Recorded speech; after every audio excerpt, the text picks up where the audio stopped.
우주선이라는 게 나와 있어요. 어떤 우주선이 Vm/s로 가고 있는 것처럼 보이는데 이 안에 같이 탑승해 있는 A가 보기에는 스스로 정지해 있는 건데 이 움직임이라는 건 뭐냐? 외부에 있는 B라는 사람이 보기에 움직이는 거다라고 해야지 되겠고, 그리고 요게 그 교과서에서 나오는 기본 유형 문제하고 조금 달라요. 여기에 가운데 있는 거는 전구가 아니라 광 센서, 빛을 감지하는 기구고요. 그리고 이 우주선의 앞쪽, 뒤쪽 벽면에 또 두 개의 전구가 설치가 되어 있어서 이게 켜져서 어디까지 날아가는 빛을 감지할 때까지 쭉 빛이 진행하는 상황입니다. 그랬는데 기억, 센서의 위치가 B가 보기 어떻게 보이느냐라는 걸 물어보는데요. 요거는 길이 수축 관련한 얘기죠. A가 보기에는 전체 우주선이 A의 관점에서는 스스로 정지해 있기도 하지만 나랑 같은 속도로 움직일 우주선 전체가 정지해 있다라고 느낄 것이고, 그런 A가 내가 보기에 정지해 있는 물체의 전체 길이를 잰 거, 요거 LA라고 할까요? 요게 내가 보는 정지 상태 물체의 길이이기 때문에 요거를 고유 길이, 물체가 측정될 길이 중에 가장 긴 길이라고 얘기를 합니다. 그런데 B가 보기에는 뭐 A는 뭐 그 안에 타고 있으니까 대충 넘어가고, 우주선 전체가 오른쪽으로 움직이고 있으니까 우선의 길이가 수축된 걸로 보일 거예요. B가 보기에는 이 우선이 이런 모양으로 안 보이고 좀 더 이렇게 수축돼 가지고 넙대대하게 이렇게 보일 겁니다. 이렇게 여기도 뭉툭하게 보일 거고 이렇게 보일 거고. 그래서 전체적으로 우주선이 수축이 된 것으로 보인다면은 이 길이를 LB라고 B는 측정을 한다면, 그러면 이 수축 과정에서 A가 보기에는 가운데 있었던 광센서가 좀 전체 수축되니까 위치가 좀 바뀌지 않겠냐, 뒤쪽이나 앞쪽에 치우쳐져 있다고 보이지도 않겠냐 하는 건데, B가 보기에 전체적인 물체가 모든 부분이 똑같은 속도로 움직이고 있을 때는 이런 수축되는, 길이가 수축되는 정도, 비율이 앞뒤에서 모두 일정합니다. 길이가 수축되는 비율이 전체 영역에서 일정하기 때문에 가운데 있었던 거는 가운데 위치로 똑같이 돼요. B가 보기에도 이게 짧긴, 이쪽 저쪽 짧긴 하지만 가운데기는 하네 라고 보일 겁니다. 그래서 기억, 센서의 위치, B가 보기에도 중앙, 나름 짧아진 것의 중앙이 맞기는 하다 그래야 되겠어요. 그 다음 이 상황에서 A가 보기에는 이라는 말이 나오는데, A가 보기에 앞, 뒤, 전등 어떤 것이 먼저 켜졌냐라고 그랬을 때 이거 동시성에 대한 얘기죠. 이 문제가 어려운 문제입니다. 어떤 사건의 발생 동시성에 대해서 두 사건이 동시에 발생했다, 뭐 먼저 뭐 나중에 순차적으로 발생했다 라는 것을 구분하기 위해서는 누가 봐도 동시인 것도 있는 반면에 어떤 사람은 두 사건이 동시에 벌어졌다 그럴 때 누구는 선후 관계가 있다라고 그럴 건데, 누가 봐도 동시인 사건이 일단 있죠. 그런 게 아니면은 또 이제 순차적으로 봤다는 걸 또 확인해야 되는데, 모두 누군가에게 동시로 보였는데 어떤 다른 사람 관찰자가 등장해도 모두 동시에 보이려면은 그거는 동시에 동일 지점에서, 동일 좌표에서 발생한 일, 이거는 모두 다 동시라고 볼 거다. 그러면서 이제 봅니다. 지금 요거 두 그 전구를 P 전구, Q 전구라고 합시다. 전구 P와 전구 Q가 동시에 켜졌다고 보는 사람이 있어요. 누구? B가 봤다고. B가 보기에는 이게 양쪽에서 동시에 켜졌다고 이렇게 본다고 그랬죠. 그랬는데 A가 보기에는 또 달라질 수도 있습니다. 왜? B가 보기에는 두 전구가 켜진다는 사건이 동시기는 한데, B가 봤을 때 그 동시에 일어났을 사건이 당연히 뭐 요거로 보면 좋겠죠. 조금 더 좋겠죠. 굉장히 가깝기는 한데 B가 보기에 이 두 사건이 여기서 일어나고 저기서 일어났단 말이야. 그러니까 이게 똑같은 우주선이라는 공간에서 일어났다. 이게 중요한 게 아니고 우주선 공간 내에도 앞쪽 뒤쪽 서로 좌표가 다른 위치에서 벌어졌으면은 B가 보기에 동시라 그래서 동일 지점이 그건 아니니까 A가 보기에도 동시는 아니다 라고 그래야 되겠다. 그러면은 B가 보기에 동시인 사건으로서 A가 보기에는 순서가 있을 건데 P, Q 뭐가 먼저라는 순서가 있을 건데 그런 A가 보기에는 뭐가 먼저로 보이겠느냐라 그랬을 때 이거 판단하는 거는 빛의 속도로 어떤 정보가 전달되고 뭐하고 이런 것들 생각할 필요 없이 자 그래서 요거는 아닌 걸 확인했는데 그러면은 B가 보기에는 동시인데 A가 보기에는 순서가 있다 그러면 이거 어떻게 봐야 되느냐 문제 자체에서 나왔네요. 그 두 사건 PQ를 동시라고 보는 관찰자 B가 A가 보기에는 어느 방향으로 운동하느냐 A가 보기에는 어느 방향으로 운동하는지 확인한 다음에 그 운동 방향 반대쪽 뒤쪽에서 벌어졌을 일이 먼저 발생하게 된다. 요 원칙 따라서 가면 된다고요. 빛이 어디서 어디까지 누가 마중을 나오고 맞기는 맞는 건데 그렇게 하면 풀이 과정이 좀 길어지기 때문에 길어지고 실수도 할 수 있는데 자 이렇게 봅니다.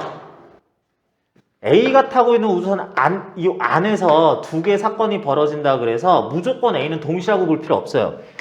이렇게 스위치가 있는데 이걸 딱딱 킬 수도 있는 거고 따닥 킬 수도 있는 거고 해가지고 두 개는 동시에 벌어지지 않을 수도 있는 건데 어쨌든 뭐가 켜진다라는 사건을 B가 보기에 동시였다라고 관찰을 했다면 A가 볼 때의 관점에서는 무슨 사건이 먼저겠니? 라는 걸 다시 보면은 A 관점으로 돌아간 전체적인 상태 우주선은 정지해 있다고 보고요.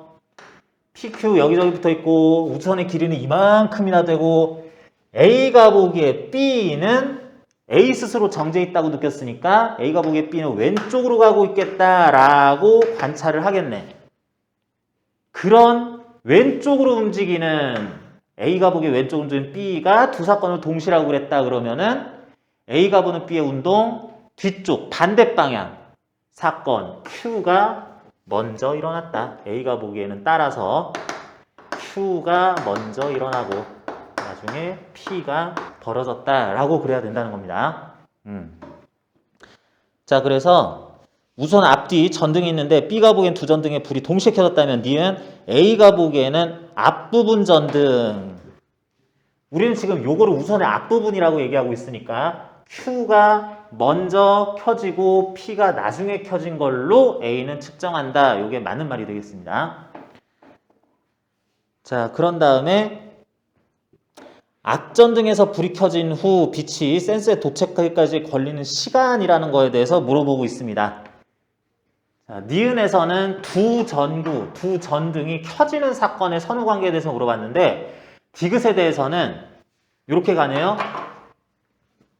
요 전구에서 불이 만약에 켜진다면 광센서한테 가는데 광센서는 A가 보기에는 가만히 있는데 B가 보기에는 도망간다라고 그래야 되겠고 Q에서 불이 켜지면 A가 보기에는 가만히 있는 광센서에 쭉 오면 되는데 B가 보기에는 빛이 여기서 켜져서 오는 것에 마중 나가는 식으로 광센서가 움직이는 거다. 뭐 이런 식으로 뭔가 사건들을 얘기할 때 또 추가적인 얘기도 할 수 있는데 아니 디귿에서 물어보는 거는 A가 보는 P에서 광센서까지 B가 보는 P에서 도망가는 광센서까지 오는 이 빛 현상은 잠깐 무시하시고요. 무시하시고 아무튼 Q에서 불빛이 출발해서 요렇게 와서 여기 닿을 때까지의 시간 요 앞에 있는 전구에서 B가 보기에 불빛이 출발해서 광센서라는 것과 만날 때까지의 시간 요 시간을 비교하고 있습니다. 요 시간을 비교하고 있어요. 그러면 어쨌든 Q에서 불이 켜진 후 광센서와 거기서 출발하는 빛이 만날 때까지의 시간이라는 것은 A가 보기에는 여기서 켜진 빛이 C라는 속도로 말하자면 2분의 LA 광센서까지를 혼자서 쭉 가는데 걸린 시간이 되겠네. 그래서 TA라는 것은 좀 식으로 세우자면은 C라는 속도가 빛이 단독으로 C라는 속도로 공간을 가로질러 2분의 LA라는 이만큼을 가는데 걸린 시간이 TA겠다라고 하겠고요. B에 대해서는 B는 여기서 출발할 때 여기 있었던 둘 사이의 거리가 2분의 LB였었던 두 물체 사이에 빛은 왼쪽으로 C라는 속력으로 움직이는데 그런 동안 B가 보기에는 안 그래도 가까운 요 거리가 A가 볼 때보다 가까운 여기 있었던 불이 출발할 때 빛이 출발할 때 여기 있었던 그 광센서 자체가 V로 오면서 마중 나와서 이만큼의 거리가 극복되는 시간이 TB라고 했으니까 TB라는 시간은 내가 가고 네가 오는 그 합의 시간에 대해서 우리가 원래 2분의 LB만큼 떨어져 있었어 라고 할 이만큼의 거리가 상대적으로 이런 속도에 의해서 만날 때까지 TB 걸리겠다라고 해석을 하면은 2분의 C 플러스 V분의 LB라고 해야지 되는데 그래서 TA하고 TB 요 시간끼리만 비교하면 P에서 빛이 오는 건 난 관심도 없습니다. 이렇게 하면은 두 시간의 분자 LA와 LB 중에 LA가 더 길고요. 2분의 똑같고요. C보다 C 플러스 V가 당연히 클 거니까 요게 길이 자체도 길고 분모 어떤 속도로 나눠야 되는데 분모도 더 작고 그러니까 당연히 TA가 더 크게 걸리겠다. TA가 더 길게 측정이 되겠다. A가 측정하는 Q에서부터 빛이 와서 센서라는 것과 만날 때까지 걸리는 시간이 더 오래 걸린 걸로 측정이 되겠다. 길이도 짧은데 짧은 길이를 A는 긴 거리를 지 혼자 온다. B는 짧은 거리를 내가 하는데 얘가 오기까지 한다. 라 그러면은 시간의 비교는 이런 식으로 해야 되겠습니다. 이게 수능이나 내신 시험에서 낼 수 있는 이런 선후관계, 뭐 빛의 속도, 길이가 어떻게 되느냐 하는 것들 중에서 꽤 어려운 문제에 속합니다. 상당히 어려운 문제에 속해요. 특히 사건의 동시성에 관한 요렇게 판단한다 라고 하는 거 요거 여러분들 정확하게 이해하고 있어야지 되겠고요. 자, 이게 18번 문제에 대해서 요령을 약간 발휘해서 제대로 푸는 방법이라고 할 수 있어요. 어떻게 보면은 요령을 이용해서 약식으로 푸는 것처럼도 보이긴 하는데 요게 제대로 푸는 건데 그러면 일반적인 풀이 방법 조금 더 이 디귿까지 고려해가지고 상황을 복잡하지만 이렇게도 본다라고 하는 방법 한번 생각해 보겠습니다. 자, B라는 사람은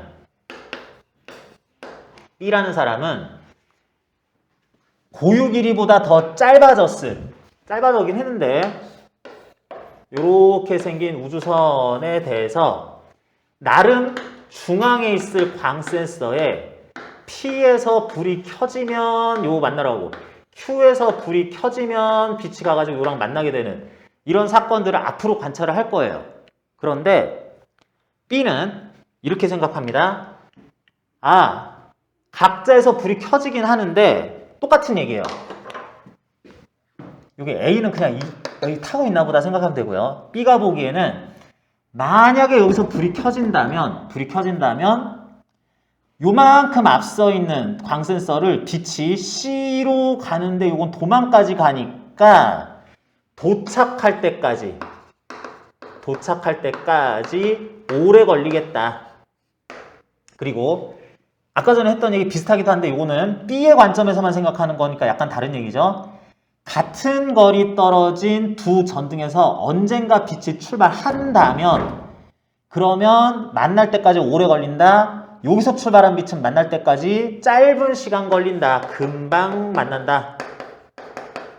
출발 후 도착, 서로 만남까지 금방이다 라고 그러면은 B는 그 시간을 요거랑 요거끼리는 이렇게 비교할 수 있는데 그런데 그 두 빛의 출발이 요 출발이 동시였다라고 B는 생각을 하고 있잖아.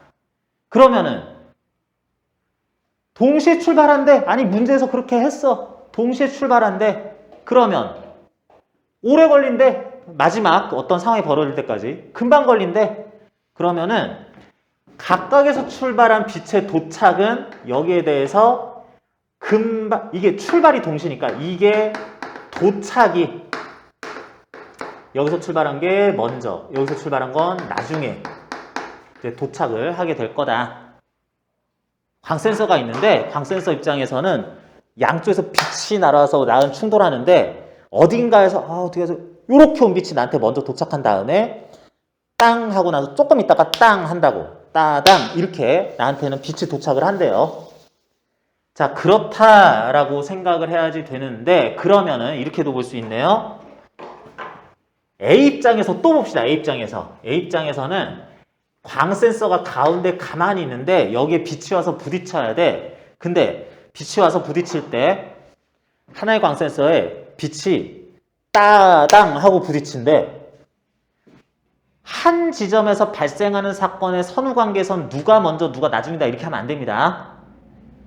서로 멀리 떨어진 것에 대해서는 누가 보기엔 동시, 누가 보기엔 선후관계가 있다 이렇게 얘기할 수 있는데 그 선후관계가 누가 보기엔 P 먼저, 누가 보기엔 Q 먼저, 누가 보기엔 동시 이런 게 다 바뀔 수 있는데 내가 보기에 하나의 물체인 것에 대해서 선후관계가 땅이었다라 그러면은 누가 보기에는 아니야 땅이 맞아 라고 거꾸로 볼 수는 없어요.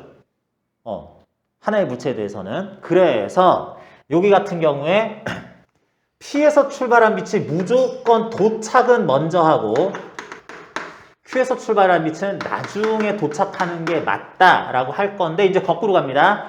근데 A가 보기에는 가만히 있는 광센서에 P에서 불이 켜졌다면 이만큼의 거리를 C라는 속도로 고스란히 날아오고 여기서 불이 켜졌다면 이만큼의 거리를 빛이 C라는 속도로 고스란히 날아와서 같은 시간 걸려서 도착 할 건데 같은 시간 걸릴 건데 얘가 먼저 나중에 도착했어. 그러면 A는 어떻게 생각해? 같은 시간 걸리는데 도착이 순서가 이렇게 되면은 출발도 먼저 출발, 나중 출발. 그래서 도착도 먼저 도착, 나중 도착 이렇게 했겠구나. A가 보기에 P 전등이 먼저 켜졌겠구나.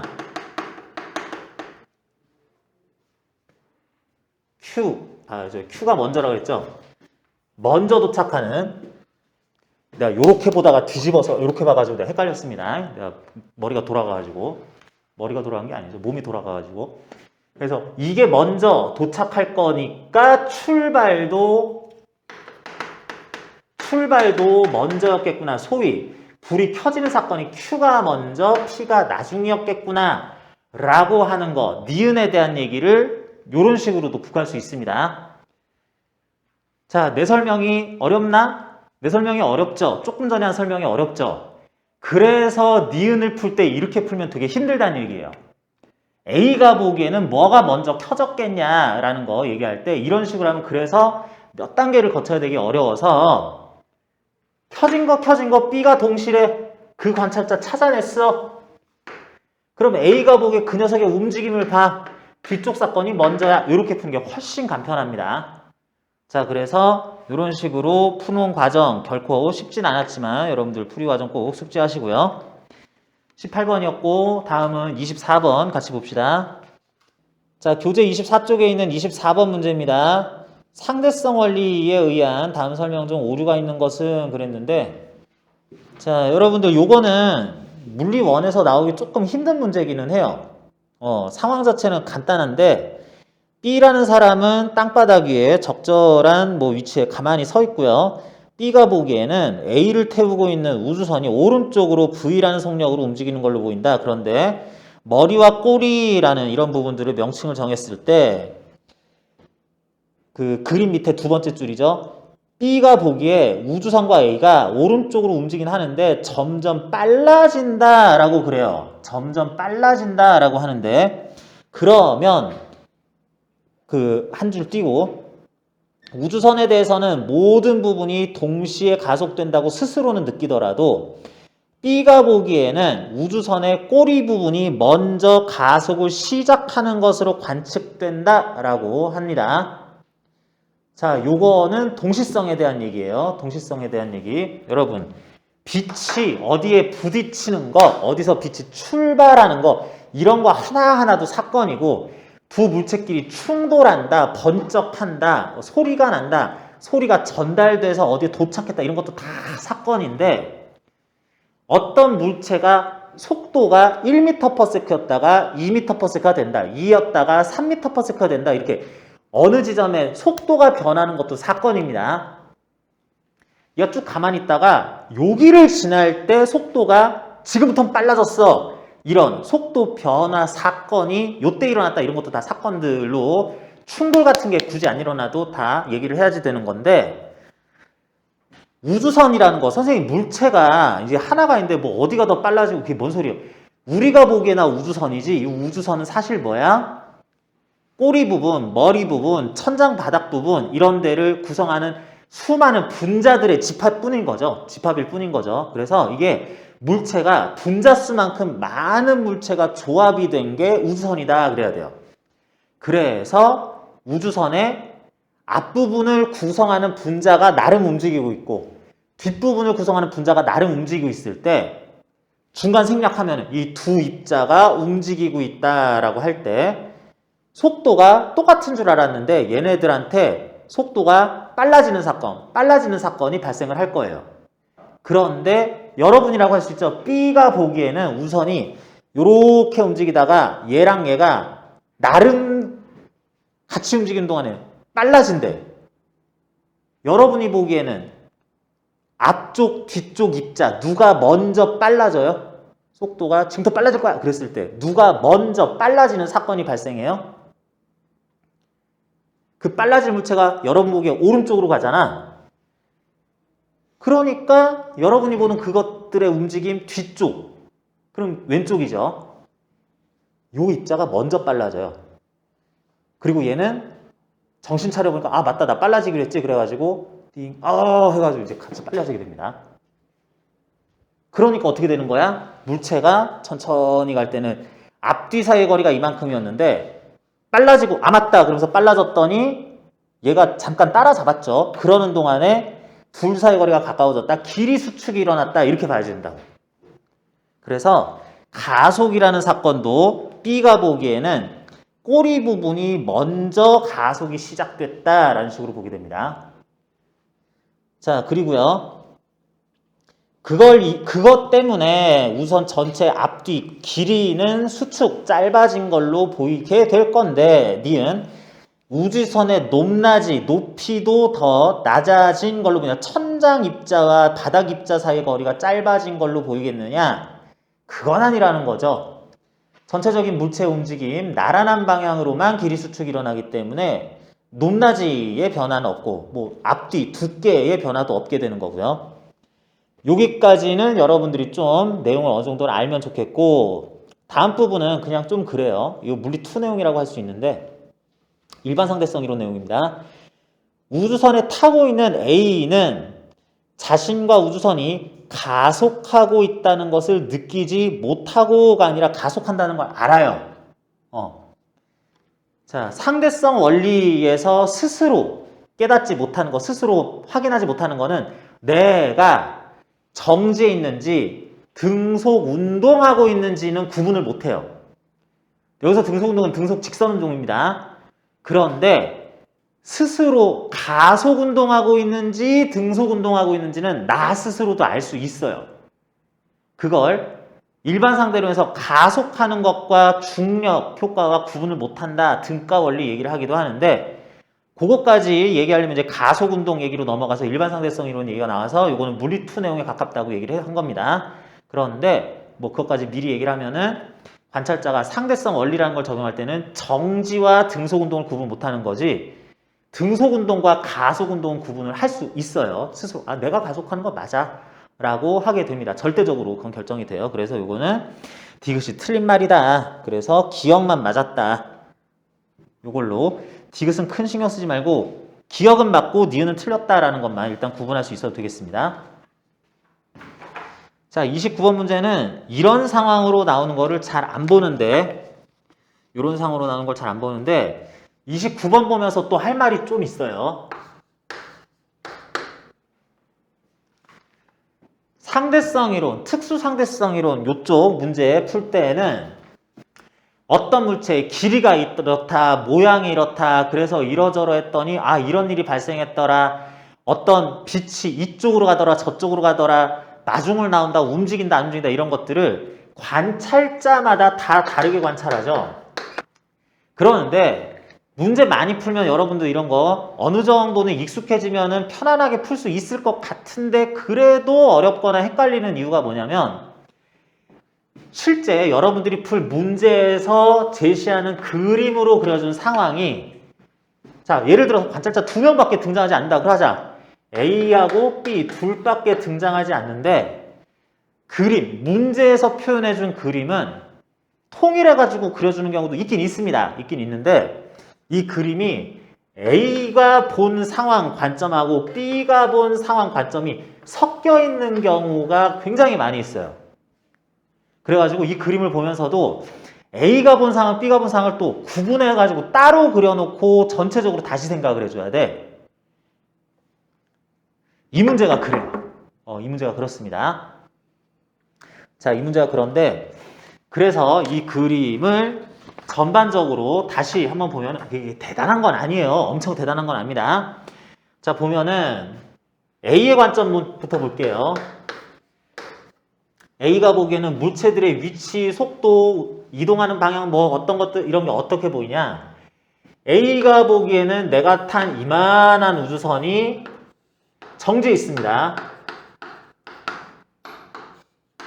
A 스스로도 정지해 있고요.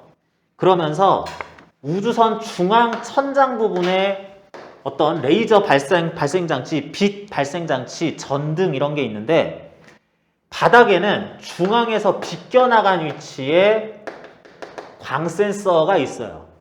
그래가지고 A가 보기에는 빛이 이렇게 가요. 아니 가운데로 내려가면 여기 광 센서가 없잖아. 그래서 이렇게 가가지고 여기 빛이 도착한다. 출발과 도착 사건이 이렇게 비스듬하게 나타납니다. 그러면서 A가 B도 봅시다. A가 보는 B는 A 스스로가 정지해 있다고 보면서 B가 보는 A, 우주선 이런 것들이 오른쪽으로 움직이면 A가 보는 B는 왼쪽으로 움직이죠. 그래서 우주선과 A의 정지, 비스듬한 빛의 방향, B의 왼쪽으로의 운동, 요거를 한 쌍으로 봐서 A의 관점을 나타내야 됩니다. 그리고 이와 구분되는 B의 관점에서는 B 스스로가 정지해 있는 거고 A가 탄 우주선은 조금 짧아져서 아유 A가 탄 우주선 한 요 정도 길이밖에 안 되고 이게 더 뭉툭하고 얘가 A를 태우고 오른쪽으로 헷갈릴까봐 A가 좀 이쪽에 있으면은 A 여전히 이쪽에 있어야 되죠. 이쪽으로 움직이는구나 해야지 되겠어요. 짧아진 채로. 그리고 천장 가운데에 전구가 붙어 있다, 빛 발생 장치가 있다 그러면은 아까 한 얘기죠. B가 보기에도 이 짧아진 우주선에 가운데에 전구가 있긴 있어야 돼요. 그리고 이 빛 검출 장치, 광 센서 이것도 중앙에서 약간 벗어난 지점에 있기는 있어야 돼요. 요게 짧아져도 중앙은 중앙이고 왼쪽으로 벗어난, 뒤쪽으로 벗어난 건 벗어난 거기 때문에 이렇게 있어야지 됩니다. 그랬는데 이제 빛이 여기서 출발해서 여기에 도착을 할 건데, 자 빛이 여기서 출발을 한다 치자. 광센서로 출발을 한다 쳤을 때 B가 보기에 이런 상황에서 빛이 요렇게 요거 향해서 출발을 해버리면은 빛이 요 지점에 올 때까지 이 전체가 움직이잖아. 광 센서가 가만히 안 있어요. 이렇게 가요. 그래가지고 둘이 안 만나. 조준을 그쪽으로 하면 나랑 안 만나는데 이렇게 돼버립니다. 그래서 여기서 아예 B가 보기엔 빛이 출발할 때부터 지금 광 센서의 위치보다 좀 앞쪽으로 갔어야 이렇게 가다가 여기서 이렇게 만난다 이렇게 될 거예요. 그런데 이 거리, 각도 B가 보는 A와 우주선의 속도 이게 아주 절묘해가지고 이게 쭉 가서 명중하려면은 빛이 센서에 명중하려면은 문제에서 이렇게 합니다. 빛이 B가 보기에 수직으로 내려오게 되면 여기 와서 딱 만난다라고 하고 있어요. 그러면서 딱 만난다라고 하고 있습니다. 이러이러했을 때 B에 대하여 속력 V로 움직이는데 A가 그 빛의 방향을 봤을 때는 우선 바닥의 뒤쪽으로 향하는 방향으로 이렇게 했고 B는 빛이 수직 아랫방향으로 이동하였다고 관찰한다 라고 한 게 이 뜻입니다. 요런 속도로 움직이는 빛에 대해서 천장과의 높이 해가지고 이렇게 할 때는 이거 딱 이렇게 가야 되는구나 라고 그랬어요. 자, 이 상황에 대해서 물어봅니다. 기억. B는 빛이 진행한 경로를 A가 측정한 경로보다 길다고 관측하느냐. 자, 여기 우주선의 모양에 대해서 얘기할 때 우주선의 앞뒤는 A는 길게 측정하고 B는 수축된 길이를 측정을 하지만 높낮이에 대해서는 A도 H라고 B도 수축 안 됐으니까 H라고 읽어요. 그런데 빛이 출발해서 도착할 때까지 빛이 갈 경로 B는 이렇게 가네. H 그대로인데 A가 보는 빛은 요게 H인데 옆으로 조금 더 가니까 요 높낮이보다는 더 긴 빗면, 삼각형 빗면상의 길이만큼을 빛이 쭉 질러간다라고 해야 되니까 빛의 경로는 당연히 A가 더 길게 본다라고 그래야지 되겠네요. 디귿. 요거부터 해야죠. B는 빛이 바닥면에 닿기까지, 특정 점에 닿기까지의 시간을 A보다 오래 걸릴 것으로 측정하느냐. B가 나름 보는 H만큼을 가는 데의 빛의 속도는 C. A가 볼 때 H보다 더 긴 거리를 가는데 C라는 속도로 여전히 간다라 그러면 더 먼 길, 최종 경로의 모양이 더 긴 요 경로를 가는데 걸릴 시간이 A가 더 길게 측정하는 게 당연하고요. 니은입니다. 디귿. B는 자신에 비하여 A 시간이 천천히 간다고 생각하냐? 이거는 시간 팽창으로 아예 넘어가서 B가 보기에 A가 움직여. 그럼 B가 보기에 A의 시간이 나보다 천천히 가는 거야. A가 보기에는 B가 움직여. 그러면 A가 보기에는 B의 시간이 나보다 천천히 간다라고 항상 움직이는 것들은 나보다 시간이 천천히 간다라고 그렇게 해석을 해준다. 그렇게 읽게 된다라고 하는 게 이쪽 디귿에서 시간 팽창을 적용하는 방식이었어요. 31번 문제는 일단 여러분들이 볼 시험에 안 나와요. 왜? 이거 어려워서. 관찰자가 3명이나 등장하잖아. 그럼 이거는 일단 안 나온다라고 생각해도 괜찮습니다. 그러는데 자, 요런 거 우리가 항상 조금 더 어려운 거, 고차원적인 거, 응용 문제 풀다가 기본 문제, 쉬운 문제 풀면은 더 풀기 수월해지는 것처럼 이 여러분들이 못 풀 문제는 아닙니다. 못 풀 문제는 아닌데 요거 한번 확인만 해봅시다. 부담은 갖지 말고 그냥 듣기만 하세요. 시험에도 수능에도 거의 나올 확률이 없을 만큼 어려운 문제예요.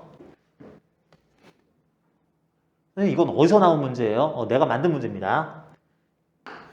그래서 이런 문제가 어디에서 출제된 적도 없고 그래서 그러면 뭐 이거 보고 뭐 베껴가지고 낼 수도 있지 않냐? 이거는 좀 그래요. 문제가 그랬습니다. 이거 함부로 냈다가 학생들이 굉장히 반발이 심할 수 있는 문제이기 때문에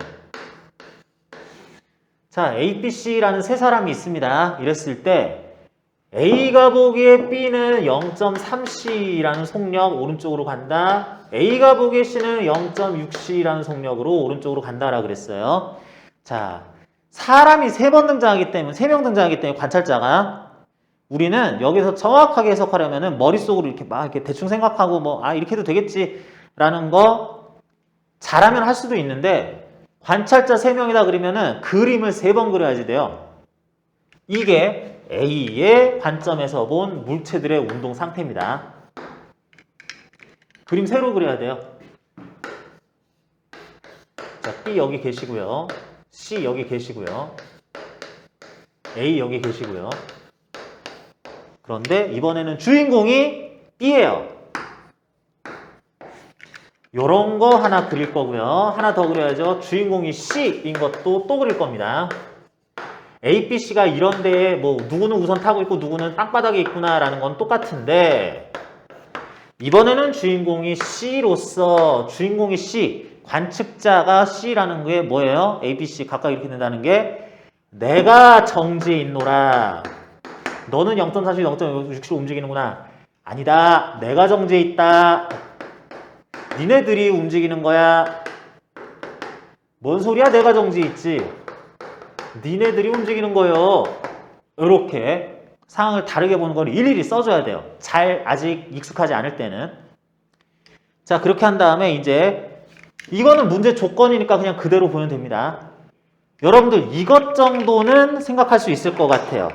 A가 보기에 B와 C가 속력이 오른쪽으로 느리고 빠르니까 이런 식으로 움직이면 B가 보기에는 C가 나보다 앞서 나가는 걸로 보이면서 A가 본 B는 이렇게 움직이면 B가 본 A는 왼쪽으로 움직인다. 이렇게 움직인다. C가 보기에는 이렇게 움직인다 라는 건 알 수 있을 것 같아요. 자, 이렇게 되는데 그런데 그런 방향으로 움직일 이 운동 방향 화살표는 적절하게 이렇게 되겠네 쉽게 접근할 수 있는데 A가 보는 BC의 속력이 0.3C, 0.6C인데 B가 보는 A의 왼쪽 방향으로서의 속력은 얼마일까요? 0.3C겠네. 0.3C 맞습니다. B가 보는 C의 속력은 얼마일까요? 0.3C네. 그게 아니에요. 자, 일단 넘어가고요. C가 주인공이 됐어요. B, C가 A와 B가 왼쪽으로 가요. 그럴 때 C가 보는 A의 속력은 얼마일까요?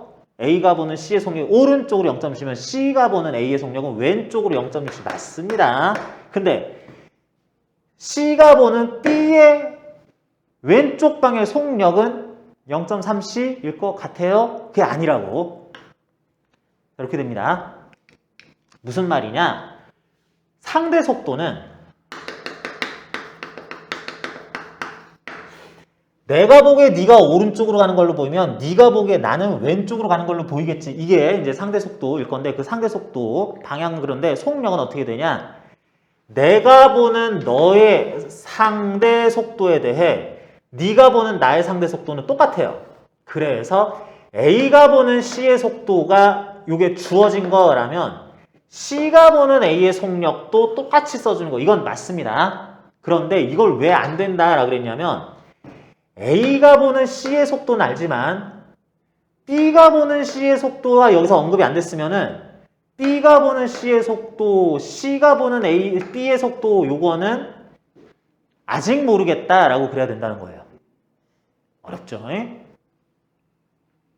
정확하게 A가 보는 B의 속도를 알면 B가 보는 A의 속도는 알고 A가 보는 C의 속도가 제시가 돼 있으면은 C가 보는 A의 속도는 알 수 있는데 B가 보는 C의 속도, C가 본 B의 속도는 아직 확정이 안 되겠다라고 해야지 됩니다.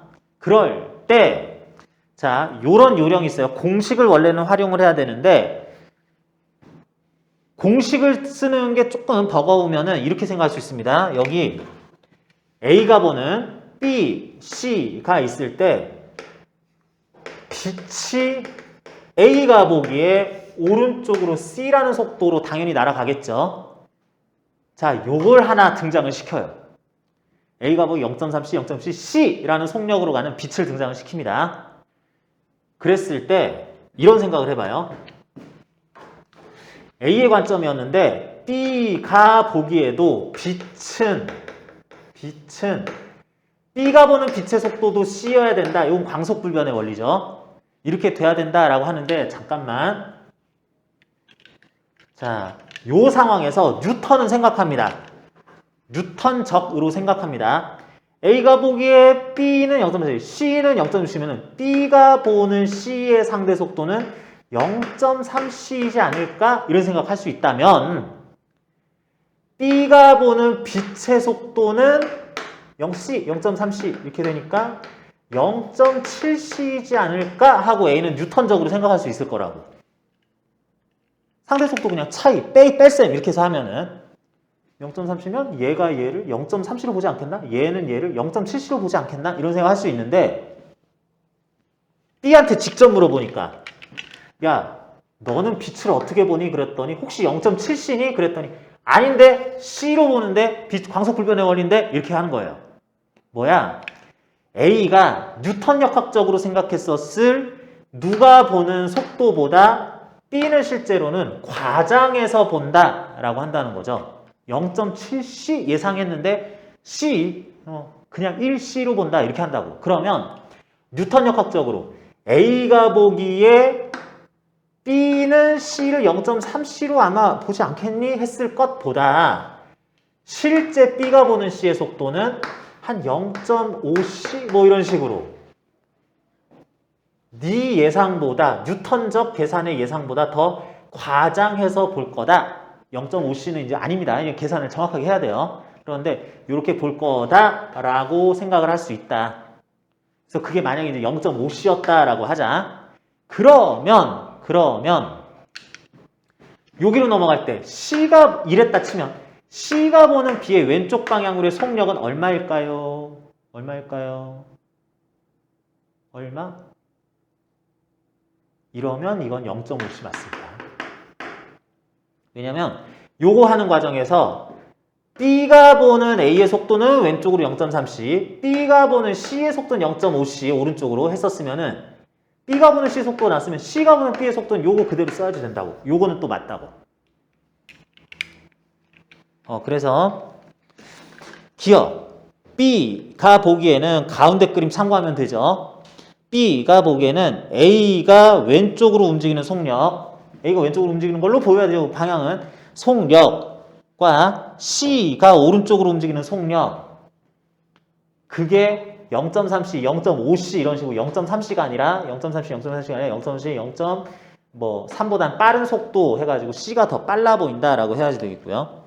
니은 C가 보기에는 B가 왼쪽으로 이렇게 움직이느냐, B가 보기에 C가 0.3C보다 빠르게 움직이는 걸 보였기 때문에 C가 보기에 B가 왼쪽으로 0.3C보다 빠르게 움직이는 걸로 보여야 된다. 이렇게 가야 됩니다. 디귿. A가 보기에는 B가 탄 우선 C가 탄 우선 어떻게 보이냐? 이거 다 됐고 A가 보기에 원래 똑같은 방식으로 똑같은 모양으로 제작된 두 우주선이 현재 A가 보기에 움직이는 속도가 다르다면 C가 탄 우주선의 속도가 A가 보기에 더 빠르면 수축도 더 많이 일어났겠다. B의 우주선이 더 짧을 것이다. 로 현재 측정 중이다. 라고 봐야지 된다고요. 자, 이런 식으로 이제 길이 수축도 물어보긴 했는데 기억과 니은에 관한 설명은 이건 굉장히 까다로운 설명입니다. 요거는 시험에서 나올 가능성은 상당히 낮기는 한데 이런 식의 풀이법이 있다라는 거. 이것도 아무렇게나 쓰면 여러분도 실수할 수 있어요. 이게 또 실수의 여지가 있는 설명이긴 합니다. 정교하게 정확하게 써야지 되는데 뭐 요거 일단은 이런 식으로 하는 문제가 있긴 있구나. 신비로운 특수상대론의 세계 뭐 이렇게 생각하면 되겠어요. 그래서 상당히 까다로운 문제들 중간에도 많이 있는데 진짜 시험에 안 나올 만큼 꽤 어려운 문제 여러분들이 몇 가지 질문했는데요. 요거 정도 같이 한번 확인을 해봤고 이어서 특수상대성 이론에서 질량 에너지 등가 원리하고 이어서 같이 설명하는 핵반응, 쌍생성, 쌍소멸 이거 내용적으로는 그렇게 복잡하지 않은데 학생들이 개념상 헷갈리는 혼동하는 부분들이 제법 있어요. 그래서 그것들만 빠르게 짚고 어느 정도는 같이 보면은 되겠습니다. 자, 그래서 요거는 문제 푸느라고 수고들 했는데 잠시 쉬는 시간 가졌다가 이어서 볼게요.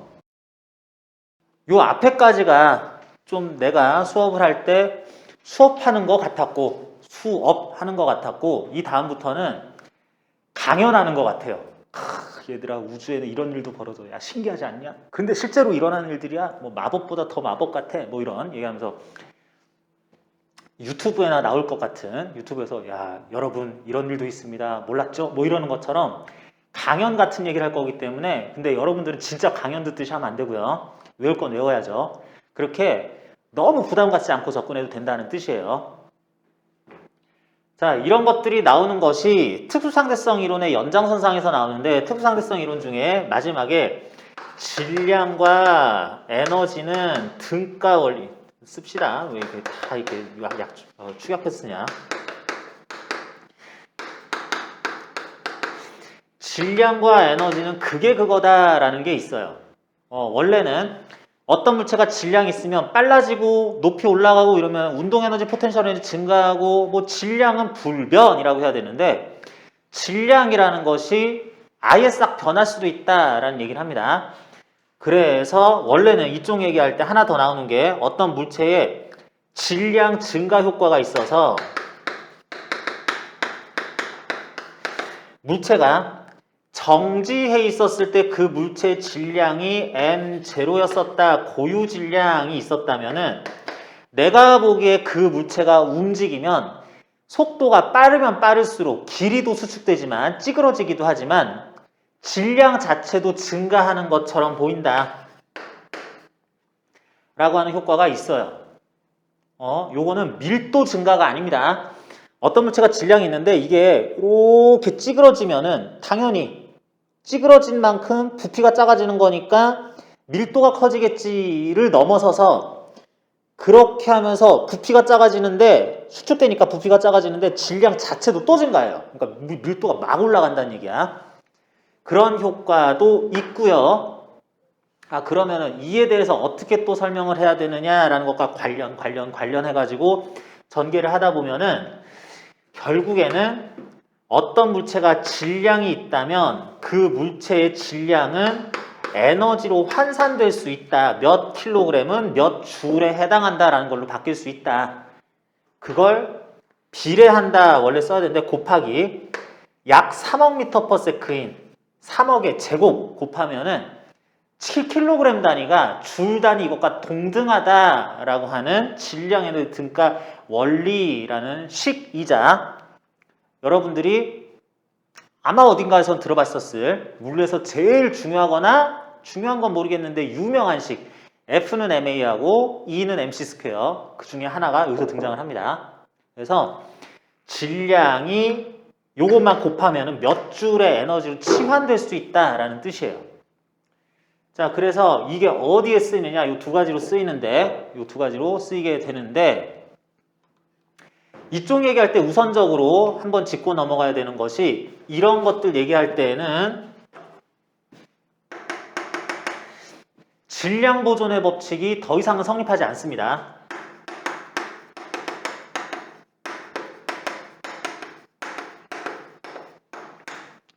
질량 보존의 법칙이라는 엄청나게 웬만하면은 항상 맞을 저 법칙이 틀리기 시작을 해요.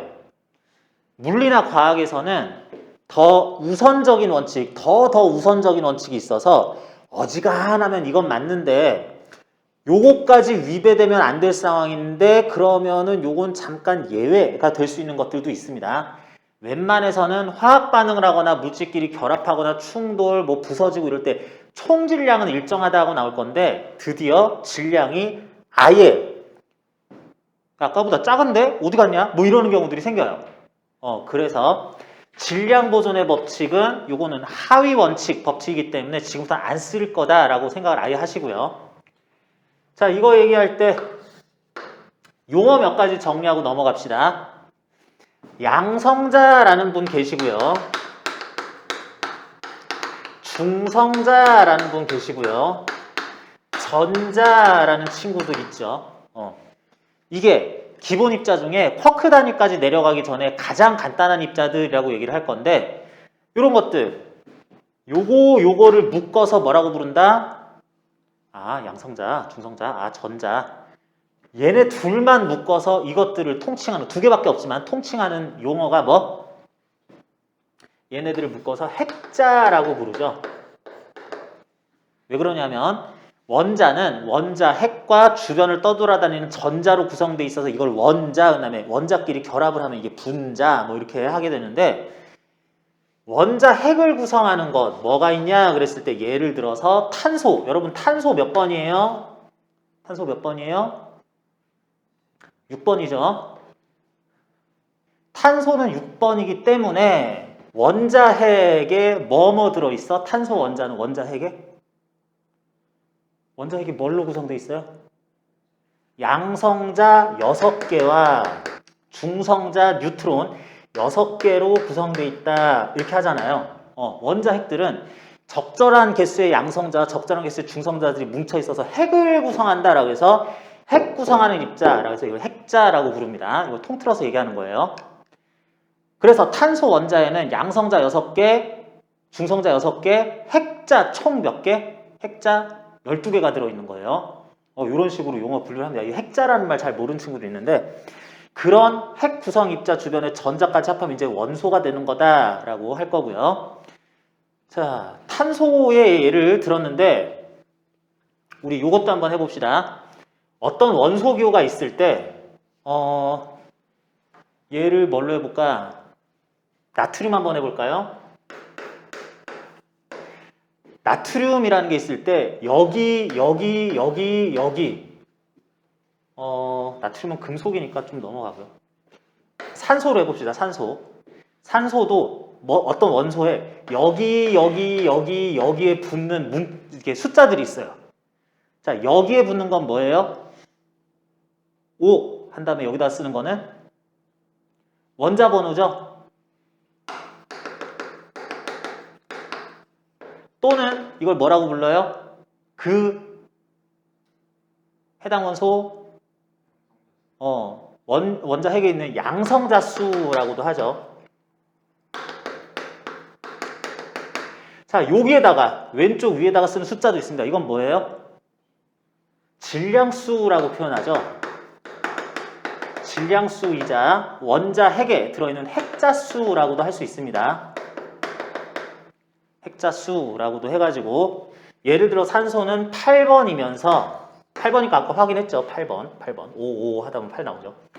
8번이면서 양성자, 중성자 양성자는 당연히 8개고 중성자가 동위원소 아닌 한은 8개 있어가지고 총 핵자수가 8 양성자, 중성자 핵자는 16개 있다 이렇게 씁니다. 여기다가는 뭘 쓰죠? 여기다가는 그 해당 원자가 분자 구조를 이루고 있을 때 그 원자는 몇 개 들어있느냐. 그래서 해당 분자 내의 원자 수. O2라는 분자는 O 두 개로 이루어졌다. H2O는 수소 2개, 산소는 1개로 이루어졌다. 이런 식으로 쓰죠. 여기다가는 뭘 써요? 여기다가는 오른쪽 위에다가는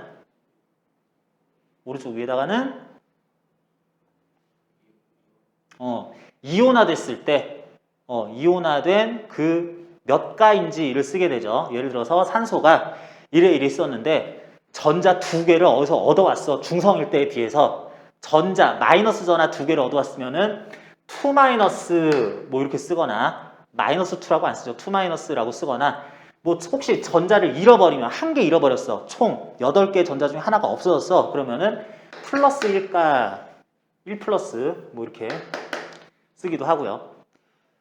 이런 식으로 여기에다가는 이온화 정도를 쓰게 돼 있죠. 자, 그렇게 한다 그랬을 때 이제 문제 중에서 그런 게 가끔 나와서 그래요.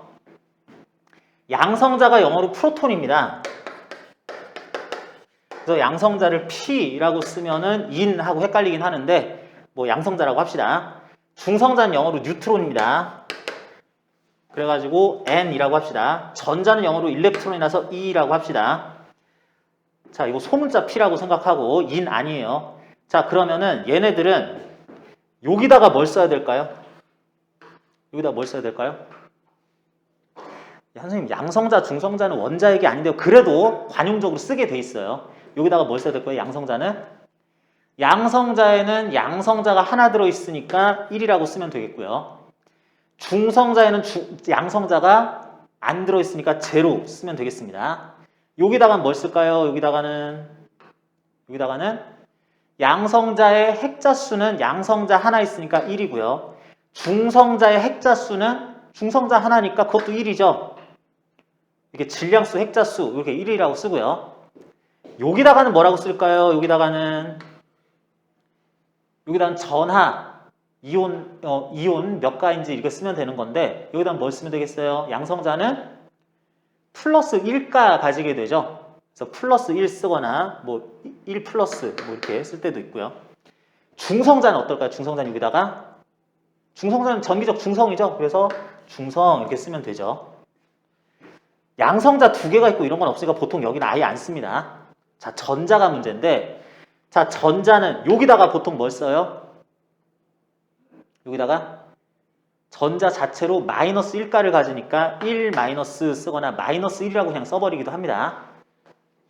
요거 플러스 1, 마이너스 1이라고 쓰죠. 이렇게 쓰고, 자, 전자는 여기다가 뭐라고 쓸까요? 여기다가 전자에는 핵자가 몇 개 들어있어요? 안 들어있죠. 그래서 제로 쓰면 됩니다. 여기다가 뭐라고 쓸까요?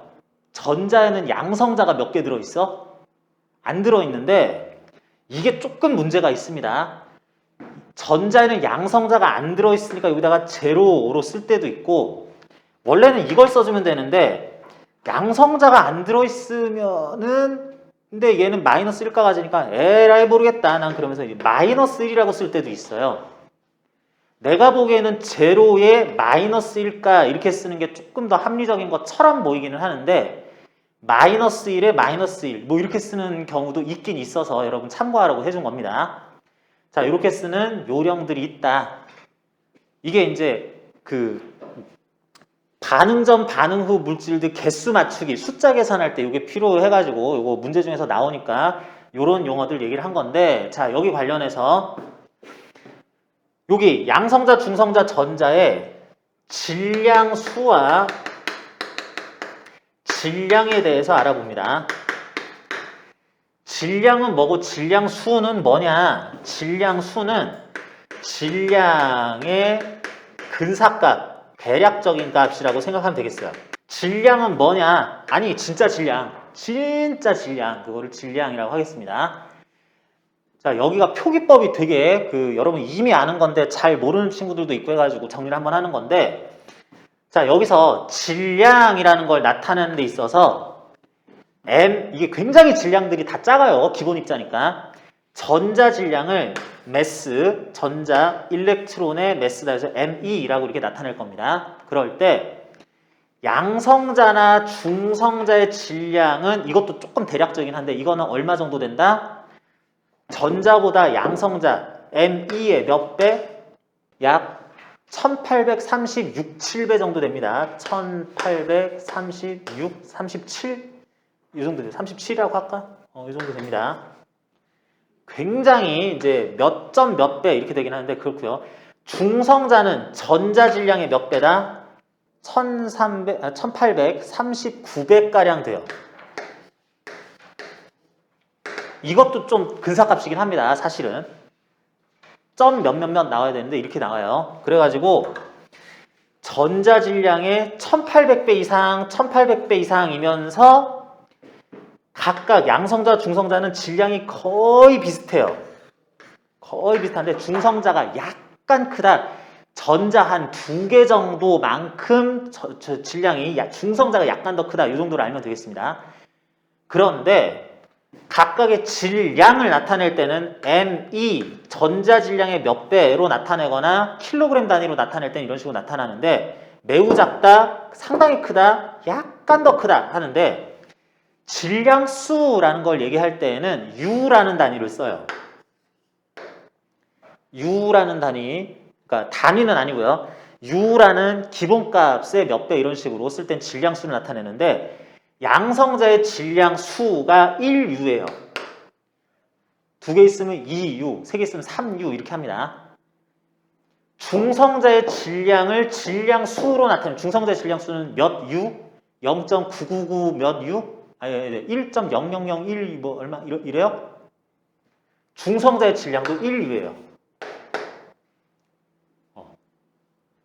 선생님 얘가 약간 큰데요. 그걸 무시해요. 더 근사값이라서. 전자의 질량수는 몇 U? 전자는 질량이 제로인 척해요. 야, 이것도 질량이냐? 그러면서 넌 없어 이렇게 합니다. 진짜 전자의 질량이 없다는 게 아니라 질량수 입장에서는 1대 1대 제로나 다름없다라고 해서 요거는 좀 더 러프하게 쓰는 게 질량수 개념이에요. 요거는 조금 더 정확하게 쓰는 거고, 그래서 엄밀한 질량, 대략적인 질량이라고 생각을 하면 됩니다. 그래서 여기다가 나타내는 원소기호 왼쪽 위에다가 나타나는 거는 질량수로서 11이니까 요거 개수 그대로 덧셈하면 된다라고 갈 겁니다. 여기서 학생들이 약간 헷갈리거나 문제 풀 때 뭐를 구해라, 뭐가 줄었냐 늘었냐 그럴 때 이걸 대답을 잘못하는 경우가 있어서 요거 기본 사항처럼 보이지만 여러분들 혹시 잘못 알고 있었던 친구들은 다시 한번 정리하고요. 자, 이렇게 될 거다. 자, 이렇게 할 때 이제 핵융합 가까이 있습니다. 핵융합, 핵분열, 쌍생성 쌍소면 좀 이따가 하고요. 핵분열과 핵융합하면서 여러분들이 잊지 말아야 되는 거는 이거는 화학 반응식이 아니란 얘기예요. 화학 반응이 아닙니다. 화학 반응이 아니라서 여기에는 전자는 일단 생각도 안 할 거예요.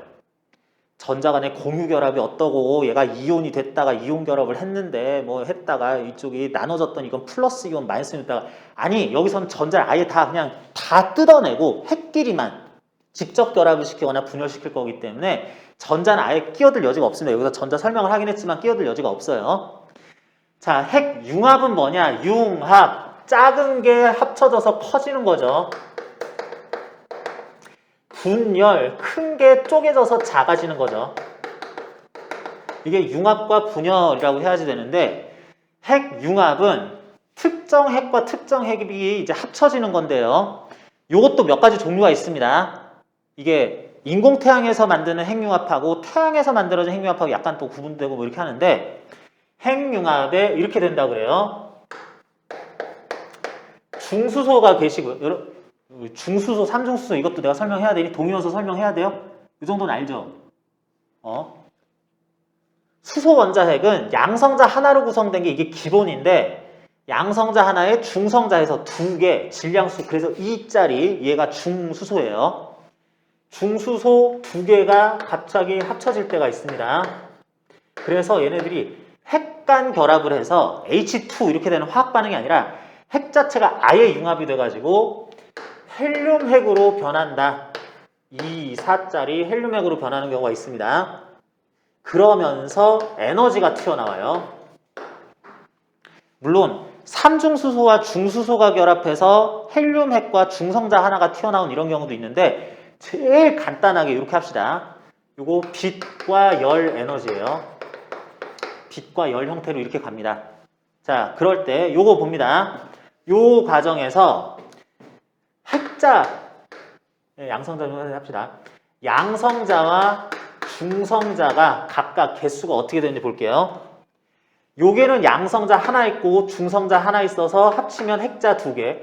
여기도 양성자 하나 있고 중성자 하나 있어가지고 합치면 핵자 두 개. 요게는 양성자 두 개 있고 양성자 두 개, 중성자 두 개 있어가지고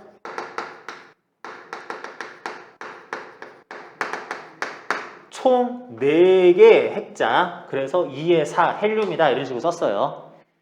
자, 그렇게 했는데 이렇게 하다 보니까 핵반응 전에 양성자 두 개가 여기 다 들어있고요. 중성자가 여기 다 들어있습니다.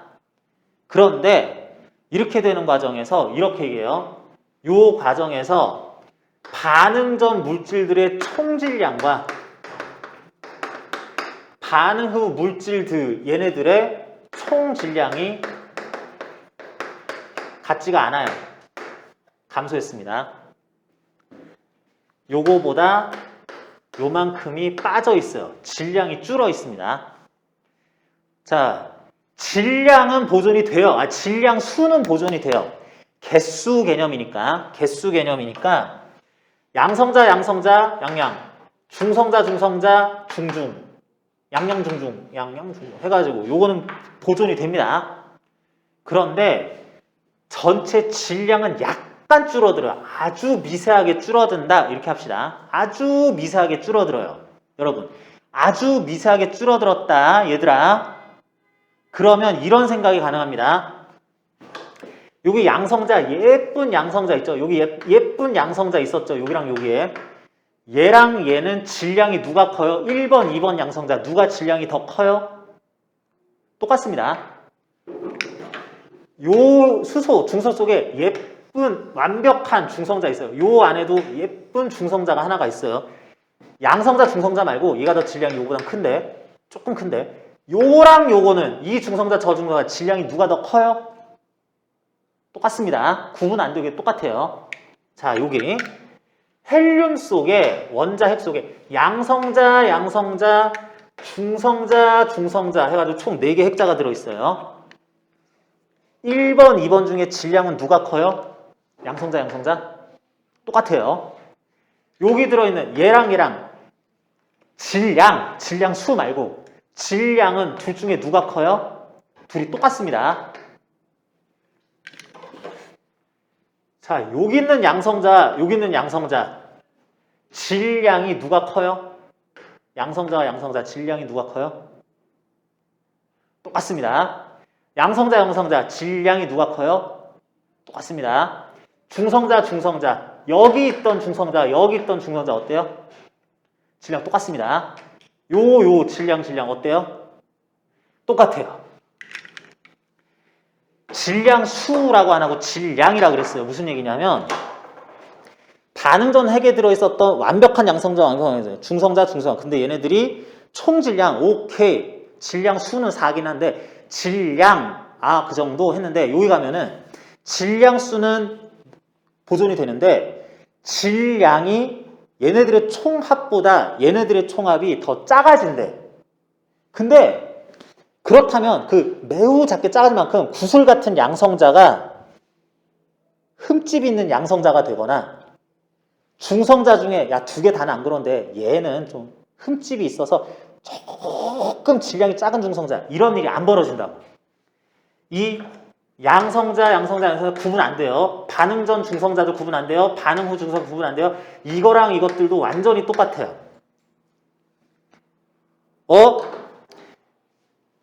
질량 수는 그래도 뭐 대충 뭐 이렇게 맞추면 되겠지 하는데 질량이 각각의 입자가 안 변한다고.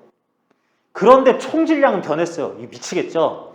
그러면 이 질량 결손은 어디서 나타난 거예요? 아니 이거랑 똑같다며. 근데 총 질량은 감소한다며. 이거 어디서 나온 거야 이게? 자, 이게 헷갈리는데 이게 어디서 결손된 질량이냐면 얘네들을 이렇게 묶고 이렇게 묶고 여기서는 이렇게 묶은 이런 입자들을 결합하는 데 나타나는 질량 효과가 있습니다. 얘네들을 이런 식으로 묶느라고 질량 얘들 이렇게 묶느라고 질량 이런 효과가 있어요. 요 효과가 전보다 조금 줄어든다 이렇게 하셔도 됩니다. 완벽한 양성자 뭐 분열하고 융합하다 보니 흠집난 양성자 이런 게 있는 게 아니라고. 그래서 이게 되게 어려운 개념인데 학생들이 오해를 또 많이 해가지고 흠집난 양성자, 완벽한 양성자, 그런 흠집난 뭐 결함 있는 중성자 이런 게 있나 보다 그렇게 생각하면 안 됩니다. 그래서 입자들은 아무 짓도 일어나지 않는데 아무 일도 없었는데 이상하게 전체 질량은 결손이 있었다. 당연히 질량 수는 요건 보존이 됩니다. 그런데 그렇게 결합 과정에 관해서 거기에 관한 에너지의 질량 효과가 좀 줄어들어서 어쨌든 질량이 줄어든 효과가 나타나면서 그 질량은 어디 갔냐? 바로 에너지로 완벽하게 변했다라고 하자. 이 사라진 만큼의 에너지가 사라진 만큼의 질량이 자, 결합하느라고 나타났던 질량 효과 어디 갔냐? 부스러기 어디 흘렸니? 그랬을 때 너무 작아서 못 찾는 게 아니라 그게 완전히 질량 효과로서 사라져 버립니다. 그러면서 그냥 에너지가 돼요. 뜨끈뜨끈하게 빛과 열을 돼가지고 이렇게 막 방출됩니다. 그게 요만큼이면 곱하기 3억의 제곱 이렇게 하면은 몇 줄의 에너지가 방출되더라 라고 하는 게 핵 융합 과정이에요. 핵 융합 과정입니다. 자, 핵 융합 과정에서는 수소, 중수소라는 아주 작은 핵이 나름 그거보단 큰 핵이 됐어요. 여러분들이 지구과학을 공부하면 알 텐데 지구과학에서 수소핵 융합 반응 결과물 헬륨 되면서 항성이 수소핵 융합 반응을 통해서 주결성으로서 빛과 열을 낼 때 수소 핵들이 융합해서 헬륨이 되는 게 한동안 지속되다가 나중에는 헬륨 덩어리이자 아주 큰 항성이 됐을 때는 그때는 헬륨 핵 융합 반응도 일어난다고 그러죠. 헬륨 핵 융합 반응에서 막 탄소 만들어지고 탄소나 질소 만들어지고 탄소 핵 융합 반응 또 일어나고 막 이런 식으로 해가지고 나중에 초신성 폭발할 때 뭐 잡다한 거 다 만들어지고 이런 식으로 된다 그러는데 그때 발생하는 에너지가 작은 것들이 뭉치면서 커지고 또 커지고 거성, 적색거성 뭐 이렇게 되면서 초거성 될 때 나타나는 게 이후에 핵융합 반응, 헬륨 핵융합 반응, 탄소 핵융합 반응도 있다. 그렇게 얘기를 해야 되겠고요. 핵분열 봅니다. 핵분열은 시작부터 남다른 녀석들이 등장을 합니다. 우라늄이라는 게 등장을 해요. 자, 여러분 우라늄은 굉장히 원소 번호, 원자 번호에서 뒤쪽에 있는 건데 우라늄 정도는 여러분이 좀 외우고 있어야 됩니다. 자, 우라늄 92번이에요. 우라늄 92번이면서 질량수가 얼마다? 질량수가? 우라늄은 질량수가 238입니다. 이거를 우라늄 238이라고 불러요. 우라늄 238이라고 불러요. 이게 보통의 우라늄이에요. 이 정도는 여러분 좀 알고 있어야 돼요. 그런데 마치 수소 1, 산소 8, 16, 질소 7, 14 이런 것처럼 대다수를 차지하는 원소들의 우라늄 238이 자연 상태로 뭐 99.7%예요. 이 정도인데 마치 중수소, 산중수소, 산소 8번에 18 이런 것처럼 8번에 16이 보통인데 8번에 18 뭐 이런 것처럼 중성자가 몇 개 더 껴들어간 그런 동위원소들이 우라늄은 좀 특이합니다. 특이하다면 그냥 그래요. 한 뭐 0.4% 자연 상태에서 있는 게 우라늄 235예요. 이건 그러니까 우리가 보통 아는 것들하고 다르게 우라늄 기본적인 거 90에 238보다 이게 대부분이고요. 자연 상태에서 0.5% 왔다 갔다 하는 성소로 동위원소로 관찰되는 거는 92에 235짜리 이게 동위원소입니다. 오히려 질량이 3개 작아요. 중성자 3개가 작습니다. 요거 핵자수죠. 핵자수가 이렇게 되니까 요 안에는 양성자 당연히 92개 들어있고요. 중성자 요거 차이만큼 들어있겠죠. 143개 들어있습니다. 양성자 92, 중성자 143개 이렇게 들어있어서 요건 추가 계산하니까 92에 235 이게 U235 이게 이제 막 핵분열도 막 하고 뭐 이런 주인공이에요. 그래서 우라늄 92에 당연히 92번이고요. 우라늄이니까 235가 등장을 합니다. 여기에 중성자 하나가 뉴트론 하나가 충돌을 해요. 자, 중성자 여기다가 뭐라고 쓴다 그랬어? 중성자 여기 밑에다가는 중성자에는 양성자가 없으니까 제로. 중성자의 핵자수는 1이니까 1 해가지고 이게 이제 결합한다라는 식으로 이제 생각을 하면 되겠습니다. 그러면 이게 이런 식으로 결합 또는 충돌한 이후에 전체적으로 삑 한 다음에 얘들이 이렇게 뽀개져요. 얘들이 뽀개지는데 예를 들면 30쪽에 바륨과 크립톤 이런 식으로 쪼개집니다. 나 이거 아직 못 외우는데 바륨은 56번에 141이고요. 크립톤은 36번에 92이고요. 플러스 중성자 3개가 나와요. 그리고 에너지가 발생합니다. 빛과 열 에너지가 발생해요. 자, 여러분들 이런 핵반응이 있다고 합니다. 전자는 생각할 필요 없다고 그래서 화학반응이 아니라 핵반응이기 때문에 이런 핵반응이 나타나는데 이러는 과정에서 반응 전후에 전체 양성자와 중성자 개수를 따져보자. 양성자 수 여기에 92 여기에는 없음 여기에는 양성자 수 143 요거는 중성자 수 1 해가지고 총 중성자 수는 144예요. 자, 요쪽 봅니다. 양성자나 중성자 개개별 또는 핵자 수는 반응 전, 핵반응 전, 핵반응 후가 보존이 됩니다. 내가 질량 보존이 안 된다 그랬지 핵자 수는 보존이 돼요.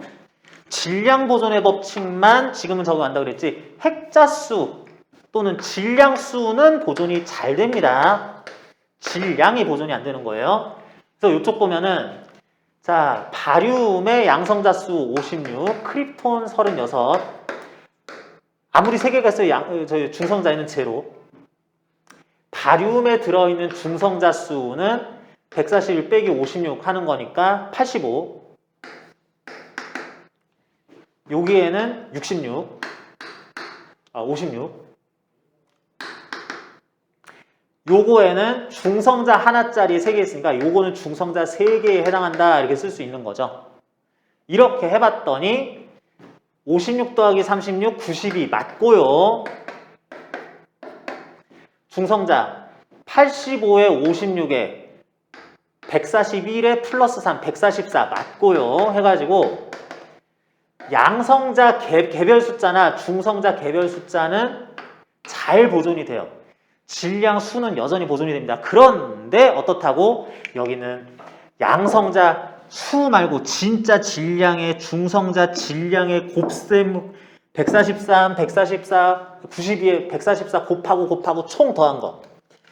곱셈 더해서 총 질량은 이렇게 넘어가는 과정에서 결손이 있었다, 질량이 줄었다라고 얘기를 한다고. 다시 한번 얘기합니다. 이렇게 되는 과정에서 이 엄청나게 많은 236개, 236개의 입자들 중에 흠집이 생긴 양성자나 조금 뭔가 흠이 생긴 중성자, 아유 이건 질량이 조금 긁혔네 해가지고 이건 조금 이제 흠집 있는 중성자 이런 건 없다고. 다들 완벽한 양성자 중성자들인데 그래서 하나하나 비교하면은 질량이 달라질 이유가 없는데 이상하게 질량이 총질량 재보면 줄어들었다. 이거는 이런 것들을 이와 같이 결합을 시키느라고 필요한 에너지가 질량 효과로 나타나는 것이 줄어든 거다라는 식으로 이해를 해야 되고요. 그런 여기서도 벌써 이 얘기를 하는 건데 에너지적 효과로서 질량 효과를 나타내던 그만큼 중에 사라진 델타 M 질량 결손만큼이 열과 빛 에너지로 델타 M 곱하기 C 제곱하면 E는 MC 제곱할 빛과 열 N으로 방출됐다라고 하자는 겁니다. 이렇게 돼요. 자, 그래서 핵 융합과 핵 분열을 각각 봤는데 이것들을 이어서 볼 필요도 있습니다. 이어서 보는 게 어떻게 되는 거냐면 둘을 비교를 할 건데요. 이렇게 한 번의 핵 융합, 한 번의 핵 분열이 일어나는 데 있어서 요 에너지, 융합 과정에서 방출 에너지, 분열 과정에서의 방출 에너지는 누가 더 크다? 왼쪽, 오른쪽. 융합, 분열, 방출 에너지 누가 더 크다? 요거를 E1이라고 하고 요걸 E2라고 하면은 E1이 E2보다 큽니다. E2가 E1보다 큽니다. 그렇다는 얘기는 이런 한 번의 핵융합과 한 번의 핵분열 중에서 어느 과정에서 질량 결손 효과가 더 큰 거야?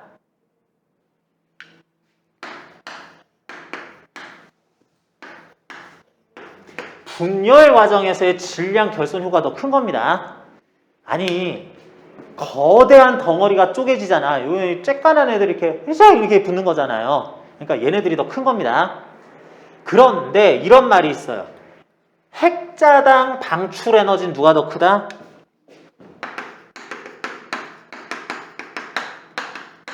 생성 방출 에너지는 누가 더 크다? 핵자당 방출 에너지는 요 경우가 더 큽니다. 핵융합이 더 크다.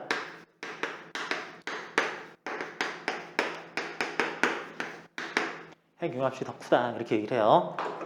한 번 결합하는 데에 조금 에너지 나와요. 한 번 분열하는데 에너지 왕창 나와요. 그런데 그 양을 만들어내는 데 있어서 작은 질량 사라지고 큰 질량 사라지지만 이것에 관여한 핵자는 총 4개라고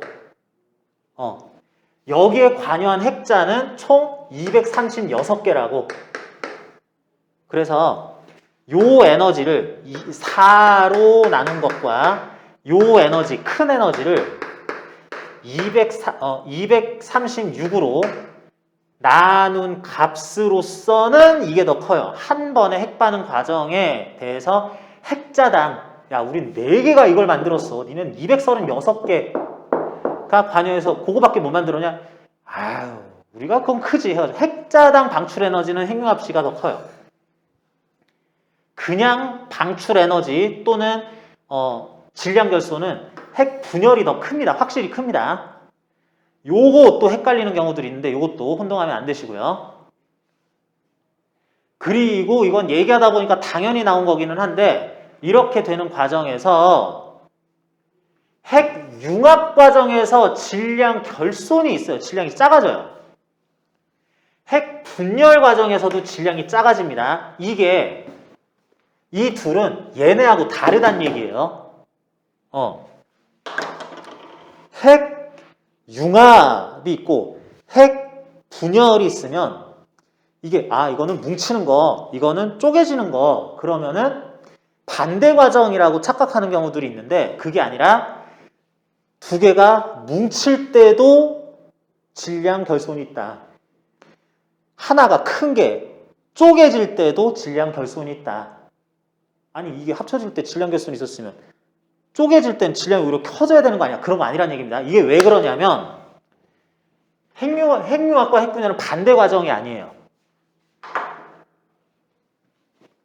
수소가 두 개가 중수소가 합쳐지는 핵융합에 이어서 헬륨이 분열하게 되는 거다. 이렇게 짝지면 반대 과정인데 작은 애들이 커지는 거, 큰 애가 작아지는 것이 일어나는데 작은 애들은 수소핵 융합 반응도 일어나고요.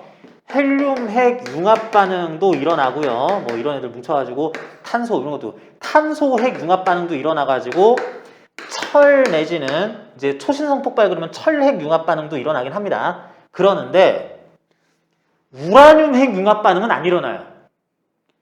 우라늄 뭐 235짜리 질량수 92번짜리가 우라늄 해가지고 200짜리 200번짜리 뭐 180번짜리 뭐 어마어마한 걸로 커져. 이런 일은 안 일어납니다.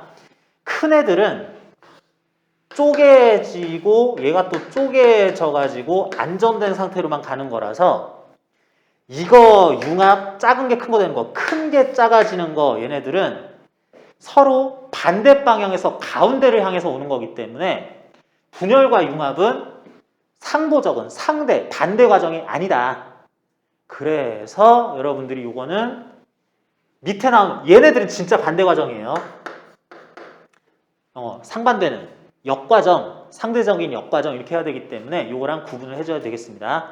이게 아무것도 아닌 것 같은데 용어를 약간 틀어서 얘기하면은 함정이 많이 나오기 때문에 뭐 예를 들어서 이런 것부터죠. 어느 경우가 에너지가 1회당 한 번 분열 또는 융합하는데 방출한 에너지가 크냐, 질량 결손이 크냐, 핵자당 방출 에너지가 누가 더 크냐 이런 것들 말만 조금만 바꾸면 아예 답이 달라지는 거니까.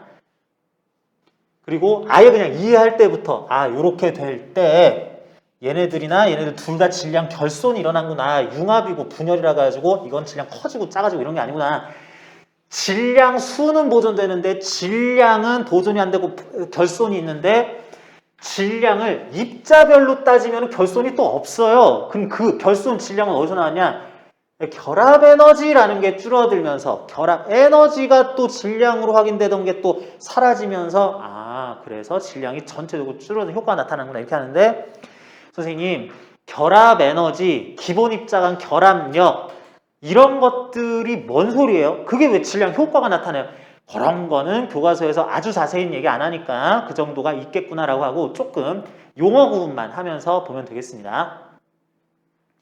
자, 그래서 핵분열과 핵융합 이런 식으로 얘기를 했고요. 예시가 이제 숫자들 막 나오긴 하는데 31쪽에 상단부까지 있고요. 그 다음에 쌍생성과 쌍소멸 있고 문제들 좀 나오는데 쌍생성과 쌍소멸 뭐 간단하게 설명할 수 있지만 이건 잠깐 쉬었다가 또 같이 내용 설명하면서 문제도 몇 가지 좀 볼게요. 잠시 쉬었다 가겠습니다.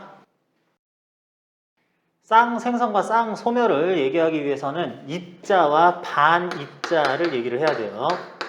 이게 반 정도, 절반이다 그런 뜻이 아니라 어떤 입자가 있으면 반대되는 입자다라는 의미에서 반입자를 쓰게 돼요. 우리가 아는 매우 작은 입자들이라 그러면은 아까 전에 썼었던 핵자들, 양성자, 중성자 또는 전자 비롯해가지고 쿼크 단위까지도 가서도 특정 쿼크의 반 쿼크라는 것들도 또 있습니다. 그러는데 특정 입자가 있을 때 예를 들면 전자 같은 거나 뭐 양성자 이런 것이 있을 때 이것의 반입자라는 거 반전자 그러면 돼요. 반양성자 그러면 돼요. 업쿼크의 반업쿼크 이러면 돼요. 반쿼크 해가지고 쿼크의 반입자들도 있는데 이런 것들 다 이제 짝짓는 것들이 되는데 얘들은 되게 특이한 것들이 아니라 어떻게 하다 보니까 특정 입자와 성질이 거의 똑같은데 다른 건 나무랄 데 없이 똑같은데 전하의 종류만 반대에 있는 것들이 있어요. 전자와 질량이나 각종 특성들 뭐 질량밖에 거의 없죠. 다 똑같은데 전자의 전하에 마이너스 전하가 아니라 플러스 전하를 띠는 전자 같은 애가 있네. 양성자인데 마이너스 전하인 게 뭐 질량도 똑같은데 뭐 이런 애가 있네. 그런 것들이 있습니다. 선생님 그런 게 진짜 있어요? 진짜로 있습니다. 진짜 있어요. 쿼크도 마찬가지고. 그래가지고 이런 것들을 반입자라고 하는데 특히 전자는 반전자라고 하는 거 일렉트론이긴 한데 일렉트론에 마이너스 1가는 잘 안 쓰죠. 마이너스만 붙이죠. 요거에 전하가 완전히 플러스 1가로 똑같은 거 요거를 갖다가 양전자라고도 그래요. 전자가 반전자와 관계에서 입자와 반입자 관계에 있는데 전자의 반입자인 반전자는 양전자라고도 한다라고만 이해하고 있으면 되겠습니다. 질량, 전자만큼 굉장히 작고요. 전하고 전하량 크기 똑같은데 이 왜 플러스지? 전자인 줄 알았는데 플러스 전하를 띠네? 라고 하는 걸 양전자, 반전자 요거나 똑같은 말인데 얘만 특별히 양전자 플러스라서 라고도 부르기도 한다. 그리고 우리가 여기 쌍소멸과 쌍생성 관련해서 예시로 들 때는 전자와 반전자를 대부분 예시로 들어요. 자, 그런 특정 입자와 특정 반입자, 그러니까 입자라는 게 있고 반입자라는 게 있는 게 아니라 그런 부류가 있는 건데 얘랑 얘가 입자 반입자 쌍이야. 얘랑 얘가 입자 반입자 쌍이 하는 것들이 이렇게 각각 있는 건데 쌍생성은 그런 입자와 반입자가 없다가 뿅 하고 이렇게 생겨요. 예를 들면 전자와 양전자, 반전자가 뿅 하고 생겨요. 쌍소멸은 입자 두 개가 있었는데 얘네들이 사라져요. 사라져요. 그래서 아까 얘기한 것처럼 쌍생성과 쌍소멸은 반대 과정이다 라고 얘기할 수가 있겠어요. 그런데 얘네들이 완전히 없어지고 완전히 생기고 이러는 게 뭐 어떻게 가능하냐? 이렇게 그냥 완전히 그 흔적도 없어지는 거냐? 흔적이 있어요. 에너지가 적당히 있었다가 그냥 여기가 뭐 입자라는 것들은 없는데 그냥 뜨끈뜨끈하고 막 빛에너지 막 이렇게 있어요. 그러다가 차가워지면서 뜨끈뜨끈하던 열에너지가 없어지고 뭐 밝다고 칩시다. 밝았던 전자기파가 없어지면서 입자 두 개가 떨렁하고 질량을 가진 입자 두 개가 쌍으로 생겨요. 이게 쌍생성. 쌍소멸은 뭐냐? 입자와 반입자는 둘이 충돌하면 안녕하세요 그러면서 이제 튕겨나가고 이러는 게 아니라 얘들이 충돌하면은 소멸이 돼요. 그러면서 여기에 입자, 질량 덩어리들은 실제로 질량을 가지고 있다라고 할 수 있을 만한 것들은 없어지면서 여기 공간이 뜨끈뜨끈하니 열에너지 생기고 빛에너지 생기고 이런 일이 발생을 합니다. 이게 쌍생성과 쌍소멸이다. 그래서 이거는 완전히 반대 과정이다 라고 해야 되겠다. 31쪽에 쌍생성에 대해서 조금 자세히 약간 자세히 써놨습니다. 무거운 원자핵 근처를 에너지가 아주 큰 전자기파, 뭐 베타선 뭐 이런 게 지나가게 되면은 전자와 양전자, 전자와 반전자가 쌍으로 생성된다. 에너지가 질량으로 변화하는 쌍 생성이고요. 쌍 소멸. 입자와 반입자, 예를 들면 전자와 반전자, 전자와 양전자가 충돌하면 질량으로서 의미를 실제로 가지고 있는 입자 두 개가 동시에 사라지면서 에너지, 전자기파 에너지가 공간에 남게 된다.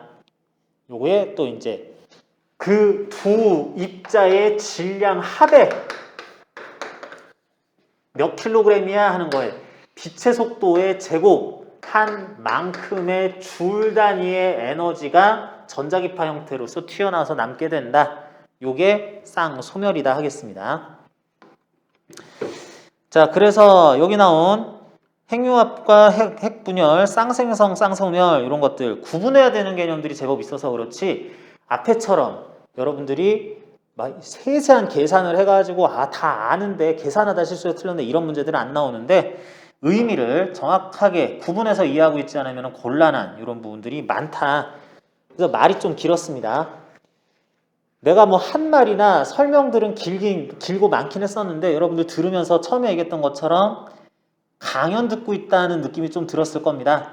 아, 그렇구나. 아유, 신기하네. 뭐 신기하고 끝나는 게 아니라 외우긴 해야지 뭐 이런 느낌으로 쭉 따라오기만 하면 됐었던 거라서 여기는 그렇게 큰 부담 없이 여러분들 내용 다 알아들었을 거라고 보고요.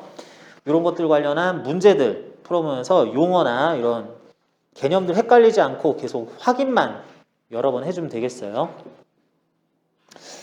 자, 그래서 여기도 문제들이 몇 개 있는데 여기 문제는 거의 풀 게 없습니다. 뭐 의미 있게 풀 게 별로 없어가지고 여기 있는 문제 중에서 지금 교과서에서는 크게 강조하지 않는 것들도 있는데 여러분들은 뭐 개념 똑같은 얘기 많이 해봤자 뭐 별거 없어서 35쪽에 48, 49번 두 문제 정도 또 좀 그렇고 그냥 48번 문제 이런 유형으로 맨날 나와요. 이것만 풀어봐도 되겠습니다. 그 앞에 있는 것들은 무슨 뭐 핵분열, 핵반응 그걸 이용한 핵발전 그래서 이래저래 한 것들 조금 더 알아볼까요? 하는 것들이 있는데 이거 뭐 굳이 안 풀어도 될 만한 문제들이라서 내용 알아듣기 위해서 해야 되는 설명들이 좀 많았었습니다. 자, 그래서 여기까지가 1단원의 끝이에요. 대단원 1단원의 끝이고요. 2단원 들어가면은 전기력과 쿨롱 법칙부터 나옵니다. 전기력과 쿨롱 법칙 내용은 간단해요. 내용은 간단한데 기말고사 범위에서 요거 가지고 계산 문제가 나와버립니다. 수능에서도 마찬가지고 특정 전하들이 어떻게 배열되어 있을 때 누가 누구에게 가하는 힘의 크기와 방향이 어떤 관계로 위치 막 서로 또 교차하고 없애고 했을 때 계산 한번 해봐라 하는 것들이 조금 나와서 그래서 한번 보긴 해야 되는데 전기력과 쿨롱 법칙 여러분들은 이미 알고 있는 거예요. 전기력이라는 새로운 힘이죠. 우리 앞에서 중력, 장력, 탄성력 뭐 이런 것들 물체가 무슨 힘 받냐 하는 것들 쭉 찾는 거 그걸 이용해서 물체의 가속도나 에너지 관계, 물체의 속도나 가속도 쭉 다 찾아나고 알짜임구하고 이런 거 연습을 했었는데 그럴 때 등장하던 물체가 실제로 받는 힘으로서의 전기력을 한번 알아보자 라고 하는 겁니다. 질량이 있으면 지구로부터 중력을 받는다. 줄 달려있으면 그 줄 자체로부터 장력을 받는다. 서로 맞닿은 면에서는 서로가 서로에게 수직항력을 가한다. 이런 것들도 있는데 물체에 대전이 되어 있으면 대전된 두 물체는 서로 끌어당기는 인력, 서로 미는 청력에 전기력을 교환하게 된다라고 그럽니다. 대전이란 말은 대전되어 있다, 대전된다 라는 용어를 쓰고요. 요거랑 똑같은 말이 어떤 물체가 전하를 띠게 되었다. 원래는 아주 똑같은 말은 아니고 뭐 약간 의미는 다르긴 한데 그냥 그렇다고 생각하면 됩니다. 대전되었다 라는 뭐 형용사라 그래야 되나? 이런 표현이 있는데 전하를 띈다 라 그러는 이런 용어와 뭐 무슨 성질을 띈다 라는 말이 있는데 그게 이제 똑같은 말이다 해야 되겠습니다. 여기서 이제 전하를 띈다. 전하라는 말을 하는데 전하를 띤 입자를 대전입자라고 불러요. 전하입자라고는 안 합니다. 하전입자라는 말은 또 쓰긴 해요. 우리 물리에선 잘 많이는 안 쓰는데 공학계열에서는 하전입자라는 말도 많이 쓰기는 하더라고. 당연히 나는 싫어하는 말입니다. 전하라는 건 뭐냐? 전기적 성질이라고 생각하면 돼요. 이게 말이 돌고 도는데 전기력을 받을 준비가 된 또는 전기장 속에서 전기력을 받을 준비가 된 성질적 상태라고 얘기하면 됩니다. 말이 어려운 것 같은데 그냥 그거예요. 양성자, 프로톤, 양전하를 띈다. 전자, 전하를 띈다. 이걸 뭐라고 설명하기가 힘들긴 한데 양전하를 띄니까 플러스 또 다른 대전체한테서 밀린다. 걔한테 전자는 끌어당겨진다. 얘는 왜 밀리고 얘는 당겨져? 양전하 띄는 애 근처에 얘도 양전하를 띄니까 밀리는 거고 얘는 음전하를 띄니까 당겨지는 거야 하는 식으로 뭔가 이런 성질을 띄고 있으니까 밀리고 당긴다라고 하는 거고요. 그럴 때 해당 물체가 그런 전하를 얼마나 강력하게 띄고 있느냐 하는 것을 그 물체의 전하의 세기 또는 전하의 세기라는 말도 쓰고요. 전하량이 얼마냐라고 하죠. 전하의 종류는 플러스 마이너스로서 전하량이 Q, 쿨롱이다 라는 표현을 쓰게 되죠. 전하량이 플러스 10쿨롱이다, 마이너스 5쿨롱이다, 플러스 2쿨롱이다 이런 말들을 하게 되죠. 여러분, 전하 또는 전하량이라는 거는 스칼라량이에요, 벡터량이에요? 스칼라량이에요, 벡터량이에요? 스칼라, 방향이 없는 거, 벡터, 방향도 있는 거, 크기도 있고 방향도 있는 거. 전하량은 뭐예요? 전하량은, 전하 또는 전하량은 스칼라량이죠. 아니, 어떤 입자가 플러스 10쿨롱이다 라 그러면은 동쪽으로 10쿨롱인 거야? 연직 아랫방향 10쿨롱인 거야? 뭐야?